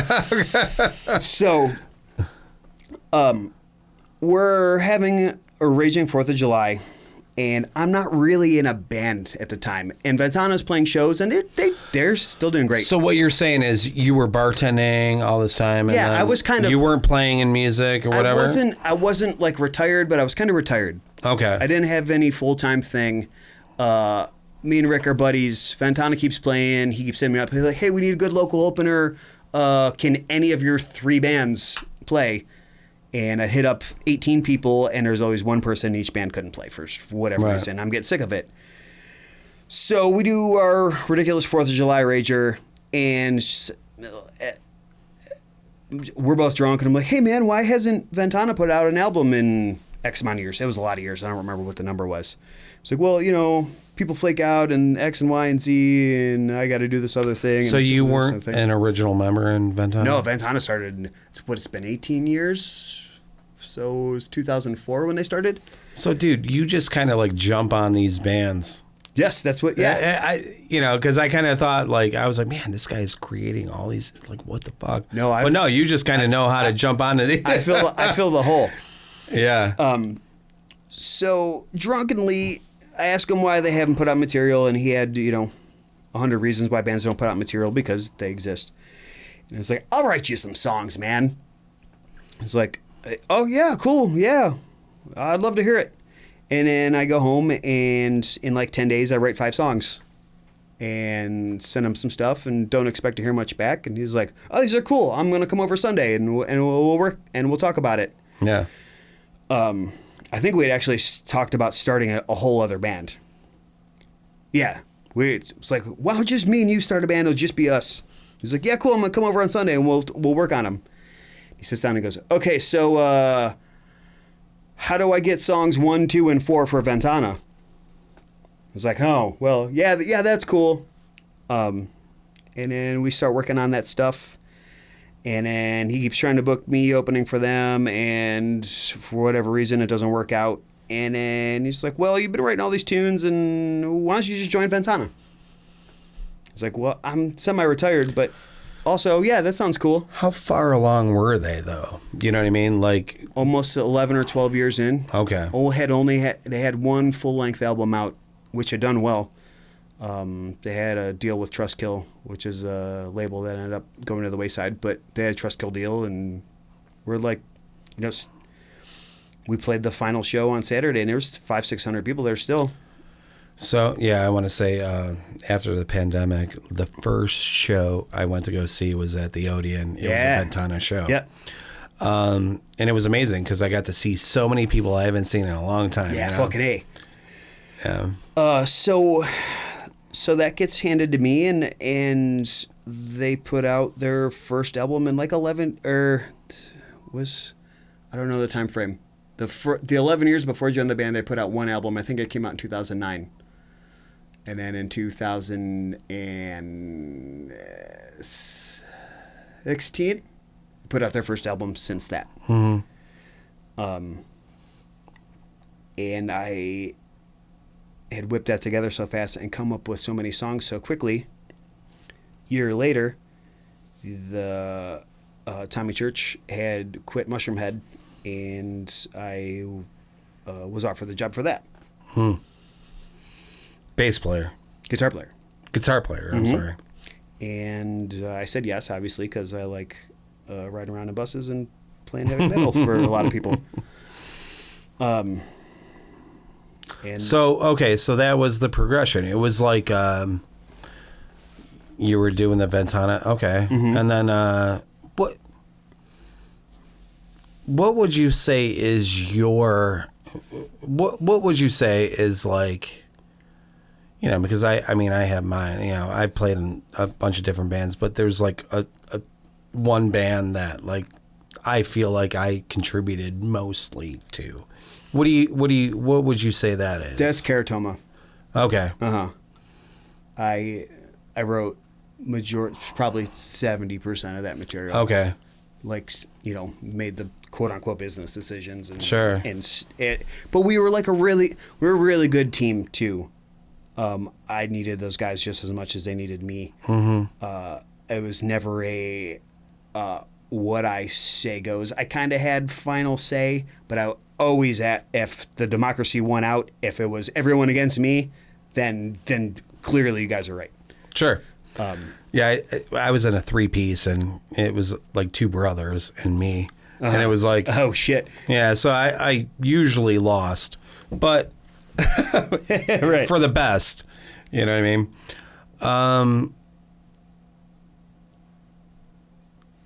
Oh, here. Let me. I'll let you. Sorry. Just I was like, hey, let's put it on me. Girls making sure I'm alive. Yep. Still alive. Still alive. Does she really have to worry about that, though? I'm mostly alive most of the time. Yeah. Especially as my drinking is to a minimum. Yeah. So, all right. So, you said something else that you're doing. You were doing something other than music. Weren't you doing like a... Oh, okay. So, all right. We'll catch up real quick. So, joined Mushroomhead, do a lot of touring, a lot of writing, and then pandemic. Mm-hmm. Bum, bum, bum, bum, bum, bum. Right. So there was a lot of downtime. JC, longtime friend, longtime music collaborator, had moved to Orlando. He's had his big toe in professional wrestling most of the time I've known him. Right. So a dear friend of his who had landed a WWE contract when COVID hit that first month, WWE had laid off 30 people. Mm-hmm. And EC3 was one of them. Mike Hutter, EC3, who's actually from Willoughby. Okay. And they have a 90-day no-compete. You can't do anything for 90 days. They pay you, but they have a 90-day no-compete. I don't know what that means. What is that? I'm trying to remember who the wrestler was. It was Bret. I think it was Bret Hart. Ever since he lost... That was back in the day. Yeah, that's the 90s. Ever since he lost the title on a Saturday and showed up on WCW the next Monday, I think it was Bret Hart, WWE has had a no-compete where once you're let go, you can't professionally wrestle in public for 90 days. Okay. What do you think the reason is for that? Because I can't imagine. I have no idea. Because some of that stuff is pre-taped. At the time, the two going against each other were WWF and WCW. Because WWF show was pre-taped and both shows aired on Monday, and WCW wasn't pre-taped, it was live. Okay. They were talking about what had happened on the show that they were airing right then and there. Okay. So they were giving away who won what belt on the WWF show that was supposedly live. So they make you air it out. Right. You can't just show up. You can't just show up on the next show the next day. Right. And I deal with these guys all the time now, but I'm not super into it. I don't know all the ins and outs of why, but that has a lot to do with it. What do you say? I'm gonna get provocative right now. Uh-huh. What do you say to these people that think it's real? It is. All right, explain it. You're talking WWE. Yes, sir. Okay, go ahead. Sports entertainment. Yeah. Is it choreographed? Yes. Mm-hmm. Is the end of the match predetermined? Yes. These guys land on their neck for a living? Okay. Yes. Yeah, sure. Yeah. Are the impacts real? Yes. Yeah. Are the injuries real? Yes. Are the concussions real? Sure. Yes. Yeah. Is what you're seeing with your eyes 100% based in reality? No. Right. Right. Yeah. And no doubt. I mean, they're definitely athletic. Yeah. They're athletes. Yeah. For sure. And no doubt about it. Modern, and especially modern wrestling is insane. I edit this stuff. I watch it in slow motion all the time. I don't know how any of them are alive. So explain to me. It's fucking magic. I don't know how they do it. So explain to me what you do for that. So this idea keeps growing and has just it changes every moment. And while I was taking a piss, I got a text that had changed the game. Oh. Again, it changes all the time. So this is going to be this is right now. Yeah. And there's so many moving parts. It's so cool, and it changes all the time. But what it stemmed from was JC moved to Orlando. Orlando, short of near WCW or WWF headquarters, WWE, LMNOQ, WWE headquarters is like the mecca of professional wrestling. The WWE training facilities down there. NXT, if you're familiar with what that is, it's like the AAA for WWE is down there. You're in a different world than I know. Yeah, right if you know about this stuff, you know about this stuff. If you don't, you have no idea. I know Hulk Hogan. Right. Fucking, I was like pretty savvy to wrestling, and now that like I participate in the world, it's fucking mind blowing. Right. So they're in Orlando. Mike, due to pandemic, Mike gets let go from WWE, and they team up to redesign Mike's character. And they start shooting these promo videos just like independently and dropping them on YouTube. So JC knows me for, sound design and writing music and stuff. So he's sending me this stuff like, hey, can you punch us up a little bit? And so I'm doing that for a while, and I'm like laying in like strings and music beds. And then they hit me up to write EC3's new theme. And then I did that. And then all of a sudden, we're making a 1.5 hour long wrestling feature. Nice. I hate to call it a movie because it's not quite a movie. It's like cross between documentary style professional wrestling and Fight Club. Okay. So they're like kind of how you would picture professional wrestling matches, but there's no referee and there's all kinds of intermingled stories, and most of them are based on reality. People are using real names, calling out family members. Like it's right. Whether it's a character or not, it's based on their actual selves. They're telling the story they want to tell, and it's called Control Your Narrative, which is basically what that means. You're telling a story you want to tell. There's no corporation telling you you're the fucking you're a clown and you're from Clownville and everything you do is based around being a clown. Whatever story you want to tell is the story you want to tell, and that's what we're doing. And the headliners for that were EC3, Mike, who was previous, and Matt Cardona, who was Zack Ryder in WWE. They got let go the same day. And almost a year to the day, they were the headliner for that feature we did. I wrote a lot of music for that. There was like 5 guys that needed themes. I did all the sound design. I did scoring. I even mixed the microphones for the match. That had to be really fun. Yeah. Right? Really fun. And I was kind of fucking scared to death because I didn't know if I knew how to do that. I mean, isn't it just like a bunch of power chords? No. No. I did like big orchestral themes. Oh, did you? Oh, yeah. Nice. Yeah. A lot of orchestral stuff. And I mean, and I think about the wrestling stuff like that is like, it doesn't have to be super highbrow, but we're trying to go beyond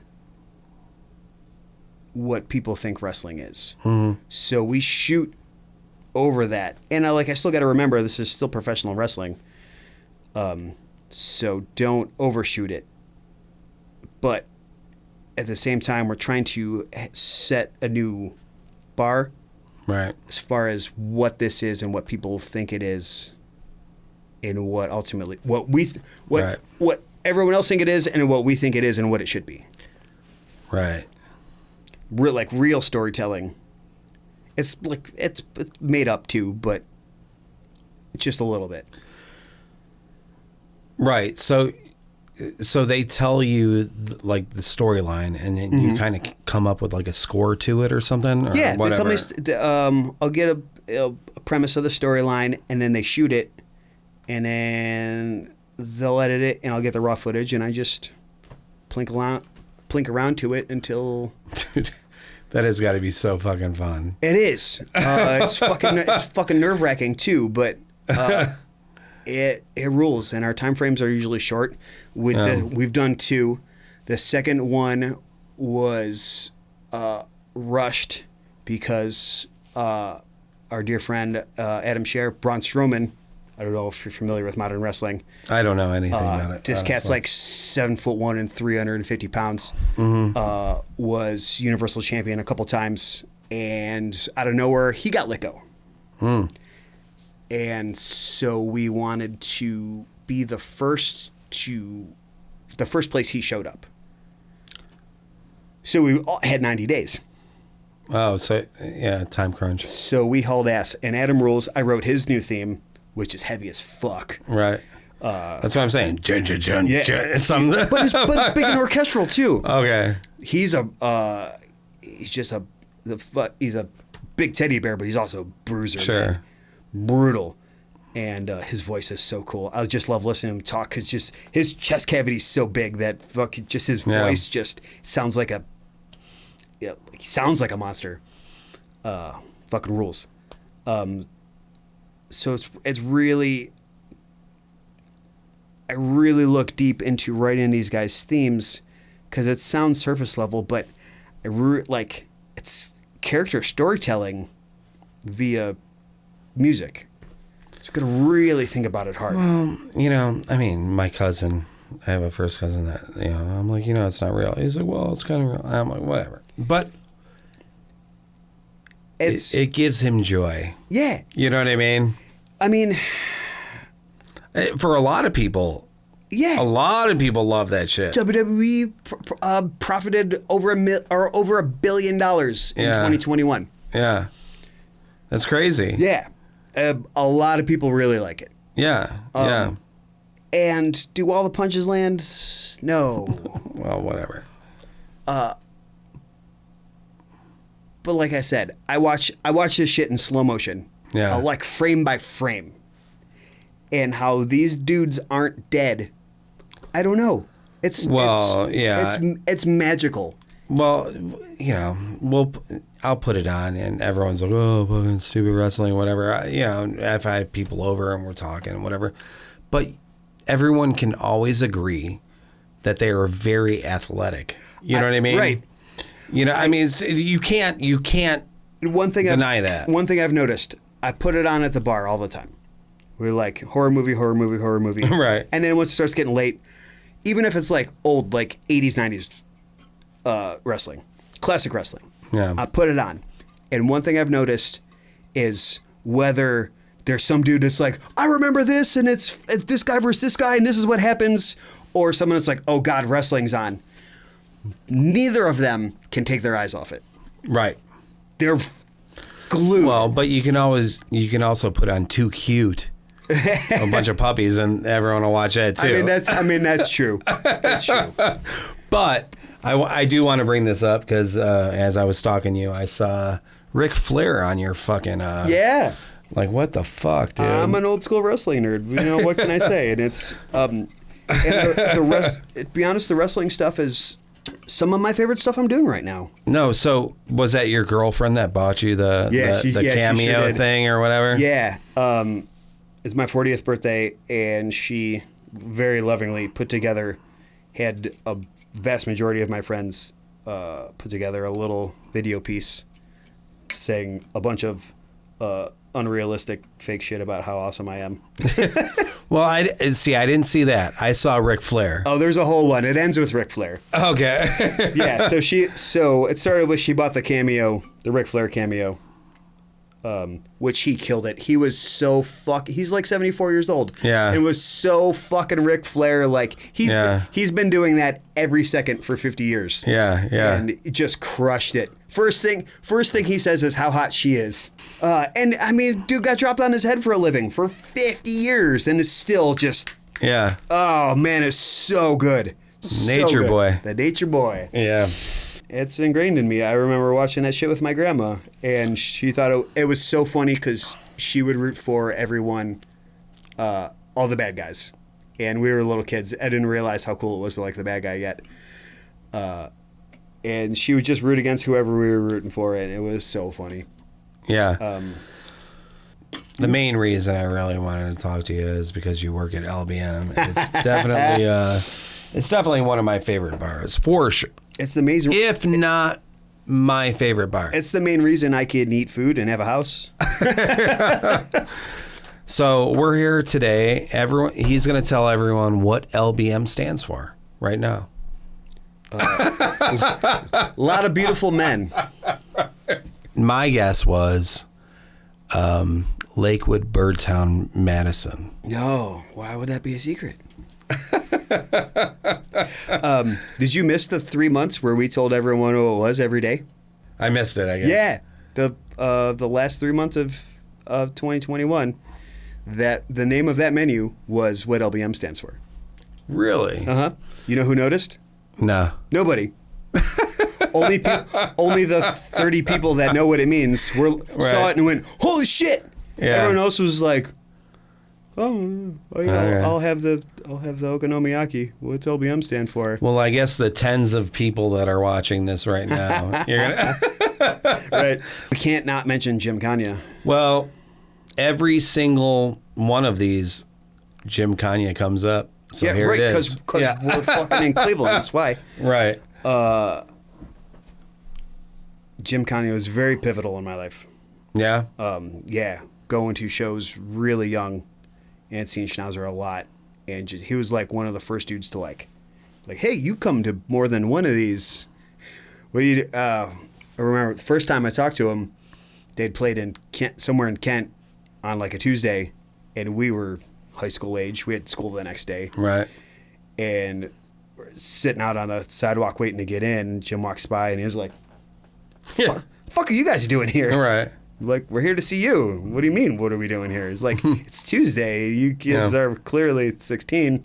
Yeah, no, we love your band. We drove out here to see Schnauzer. It's like, oh, shit, we'll have a T-shirt and a 7-inch for the record player you don't have. And giving out 7 inches. oh, man. Yeah. And we have been buddies since. After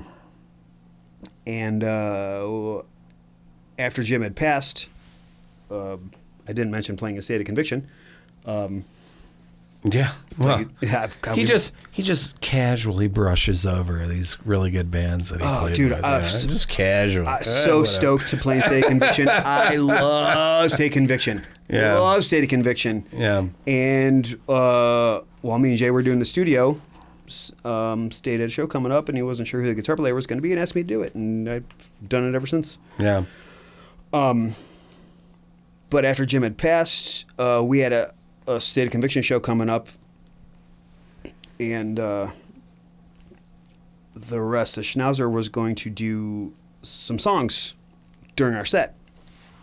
And Eric Matthews was going to fill on drums because he plays drums. Oh, Eric's so fucking good. Plays Schnauzer songs, and Jesus Christ. And the rest of the boys were going to play some songs. And Scott had asked me, he's like, you kind of know this stuff. You know. Scott Schumacher, okay, the guitar player from Schnauzer, who has also since passed. Mm-hmm. Yeah, I know. Yeah, that was brutal. It's two of the nicest guys in the whole fucking world. I know so many scumbags still just walking around having a blast and fucking Jim Kanye. Well, but the thing about, and I'm sure I've said this before, man. Jim Kanye would go at Rock and Roll City Studios. He'd probably go to every single one of those rooms and talk to every single person. And everyone he was like Devin Townsend, kind of just like the funniest dude ever. Yeah, could talk to a room full of strangers and they'd be rolling on the floor laughing. Well, and he was a Pittsburgh Steelers guy. Yeah, and he wouldn't. He was like relentless with it. Yeah, it was. He loved playing the villain. Yeah. So they're gonna do some songs. They're like, well, we don't really have anyone to do vocals, and like it's Schnauzer, so the vocals are loose. Yeah. Do you want to get up there and do it? And I was like, I'd be honored to. And then did that, and they thought it went well and decided to play some shows. So did like 3 shows singing for Schnauzer. Yeah. Which was surreal because it's hard to. I didn't want to make it about me. Like, oh, I'm the singer. But Jim was such a big personality that it couldn't. Who was the singer before that? Jim and Steve Eggs. That's what I'm saying. Steve Eggs. What happened to Steve Eggs? Well, because they would have an on a. Yeah, they were an on and off again relationship. Yeah. So it was just the three of them for a while, and then I did that, and then when we did the first show, Steve joined us, and it was so organic and fun, and so Cleveland because we had two singers, right? And Chris Dora played drums, who's just. Well, Dora said he'd be doing this, so I'm gonna hopefully be talking to him soon. Chris Dora rules. I tracked him for Ringworm once, and I was scared because I had adored him my whole life, just from playing in Ringworm and Integrity and Decrepit and God, just killer drummer, really nice guy. Lives down the street from me. I didn't even know, and all of a sudden here I am in his basement screaming Schnauzer songs. Right.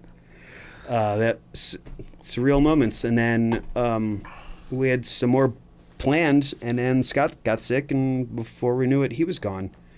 I was at the Whiskey in L.A. about to play in Ventana and Mushroomhead when I got the call that Scott had passed. I cried in front of the surly lady bartender at the Whiskey. Right. We walked down to the Rainbow and had more drinks, and we all did a shot with the Lemmy statue, and that was a rough day. Weird day. All right. So I really want to get more into this L.B.M. Oh yeah. Thing, so those guys. Yeah. Uh-huh. Let's do the L.B.M. and we can. All right. I think we're going on like 2 hours. Whatever. I don't know what the fuck. Who cares? Right. But I kind of, because Gideon, he was working there at John some Gibeon? point. Yeah. Mm-hmm. Gibeon. Mm-hmm. Yeah. And I remember just talking to him. Kind of, it's when I was bartending at the Ritz-Carlton. Oh, crap. I don't normally like to say what I was doing. I never said that. Whatever. I think I'm going to cut that out. But I love the whole Viking theme, metal music, fucking. I remember being there one time and you were like, it was like Dr. Dre playing it. I was like, what's going on? You were like, dude, you can only listen to so much death metal, you know what I mean? And when you're like, dude, let's open a bar and listen to metal all the time, it sounds like a really good idea. And then 4 years, 4 years and 10 million hours later, like, fuck. How'd you get into that? Into there? Yeah. 93% of the staff worked at Melt. Okay, I thought you were going to say Porco. 63% of the staff worked at Porco. Okay. So Eric Ho, the main owner, and myself were the management staff at the Lakewood Melt at some point. And everyone else, almost everyone else, was either a supervisor or on the staff there at the time. I had burned out. I knew Porco had an opening. I interviewed. I got it. And then as they were coming up with the idea for L.B.M, we're getting either quitting or getting canned from Melt. So I hired Eric and John and George. I'm sorry, that camera was on me the whole time. That's right. So do you own? I don't know how that works. I'm one of the few people that don't. That aren't an owner in L.B.M. Because I thought it was like a co-op kind of thing or something. There's the ownership is 4 or 5 people. Okay. So I end up coming on a year after they had opened. I hired a lot of those guys as they needed jobs while they were building, because they built that place they bought an old shitty bar, ripped it down to studs, and rebuilt it entirely. Right. Okay. Took them 13 months to get open, and I heard a lot of those guys at Porco. It was most of them because everyone needed a part-time job because they were building that. So I housed those guys once L.B.M. got open. They all went. And then about a year later, Porco's a really popular bar. And with popularity comes downfalls, like clientele starts to not be all the people you want to talk to all the time. And when you're like high-end cocktail bar and you get people coming in going, I heard you got the best margarita in town. And we're like, yeah, we're a tiki bar. We don't have margaritas. And be like, yeah, we were just at a tiki bar. We were at Margaritaville. We want margaritas. And there's an hour wait to get in. You don't have time to explain to them what they should have and what they should do. And eventually you're dumping margaritas and vodka sodas on people because that's what they asked for. And a place that had made its reputation on talking people out of that and getting what you do best and what they should have. It's just burned out. So I'm like, well, my friends own a cocktail bar down the street that plays metal. Hopefully they need me. Yeah. And that's where I went, and that's where I've been, and I love those guys. I can't imagine what my life would be like without. Well, yeah, I mean, I'd like to say, I always tell people it's my favorite cocktail bar. It's definitely the best burger in town. Best burger for in town. Sure. Holy shit. I have nothing to do with making or creating it, so I can say that out loud. It is the fucking best burger in town. Yeah. Oh, hands down. All right, I think we should kind of call it in. We've been talking for a while. Whatever. I'd love to have you back on. Yeah. We skipped a lot of stuff. I could do this for another hour. Yeah. But no, I mean, I don't know. What do you got going on now? You got the wrestling thing or what? Wrestling thing's the biggest thing right now. Well, quote unquote biggest thing. I do a lot of side work for Static X and nice. And Dope. If no one's familiar, those are new metal LA bands that have been around for 30 years. Right. I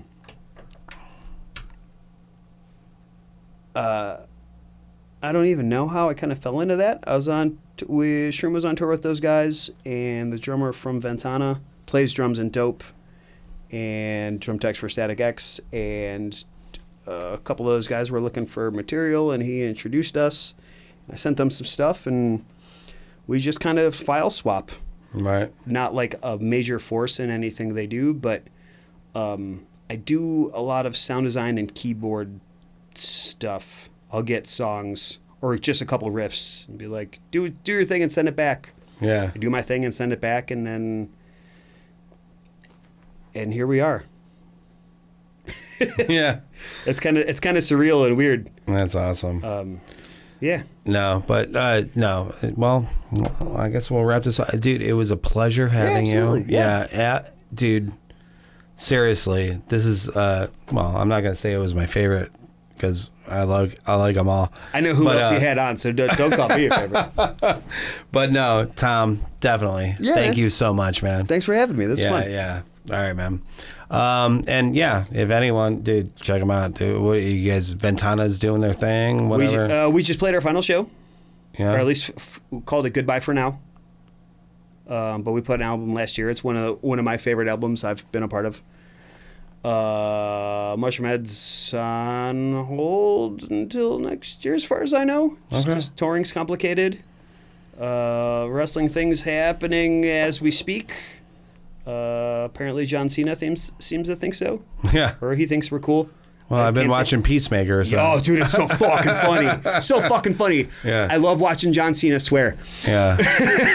He just sent a really nice text to one of our main dudes. Oh, nice. Which was the text I got. That fucking rules. So John Cena thinks we're cool, so you should too. Yeah. Static X and Dope should have an album out this year that I had a bunch to do with, so check those out when they come out. Nice. And I'm going to do a solo record soon. Sweet. Yeah. Well, you'll have to come back on and we'll talk about that. Yeah. When that comes out, I'll come back. All right. Dude, yeah, here it is. Sub-Cle. Thank you. Tom Shaffner.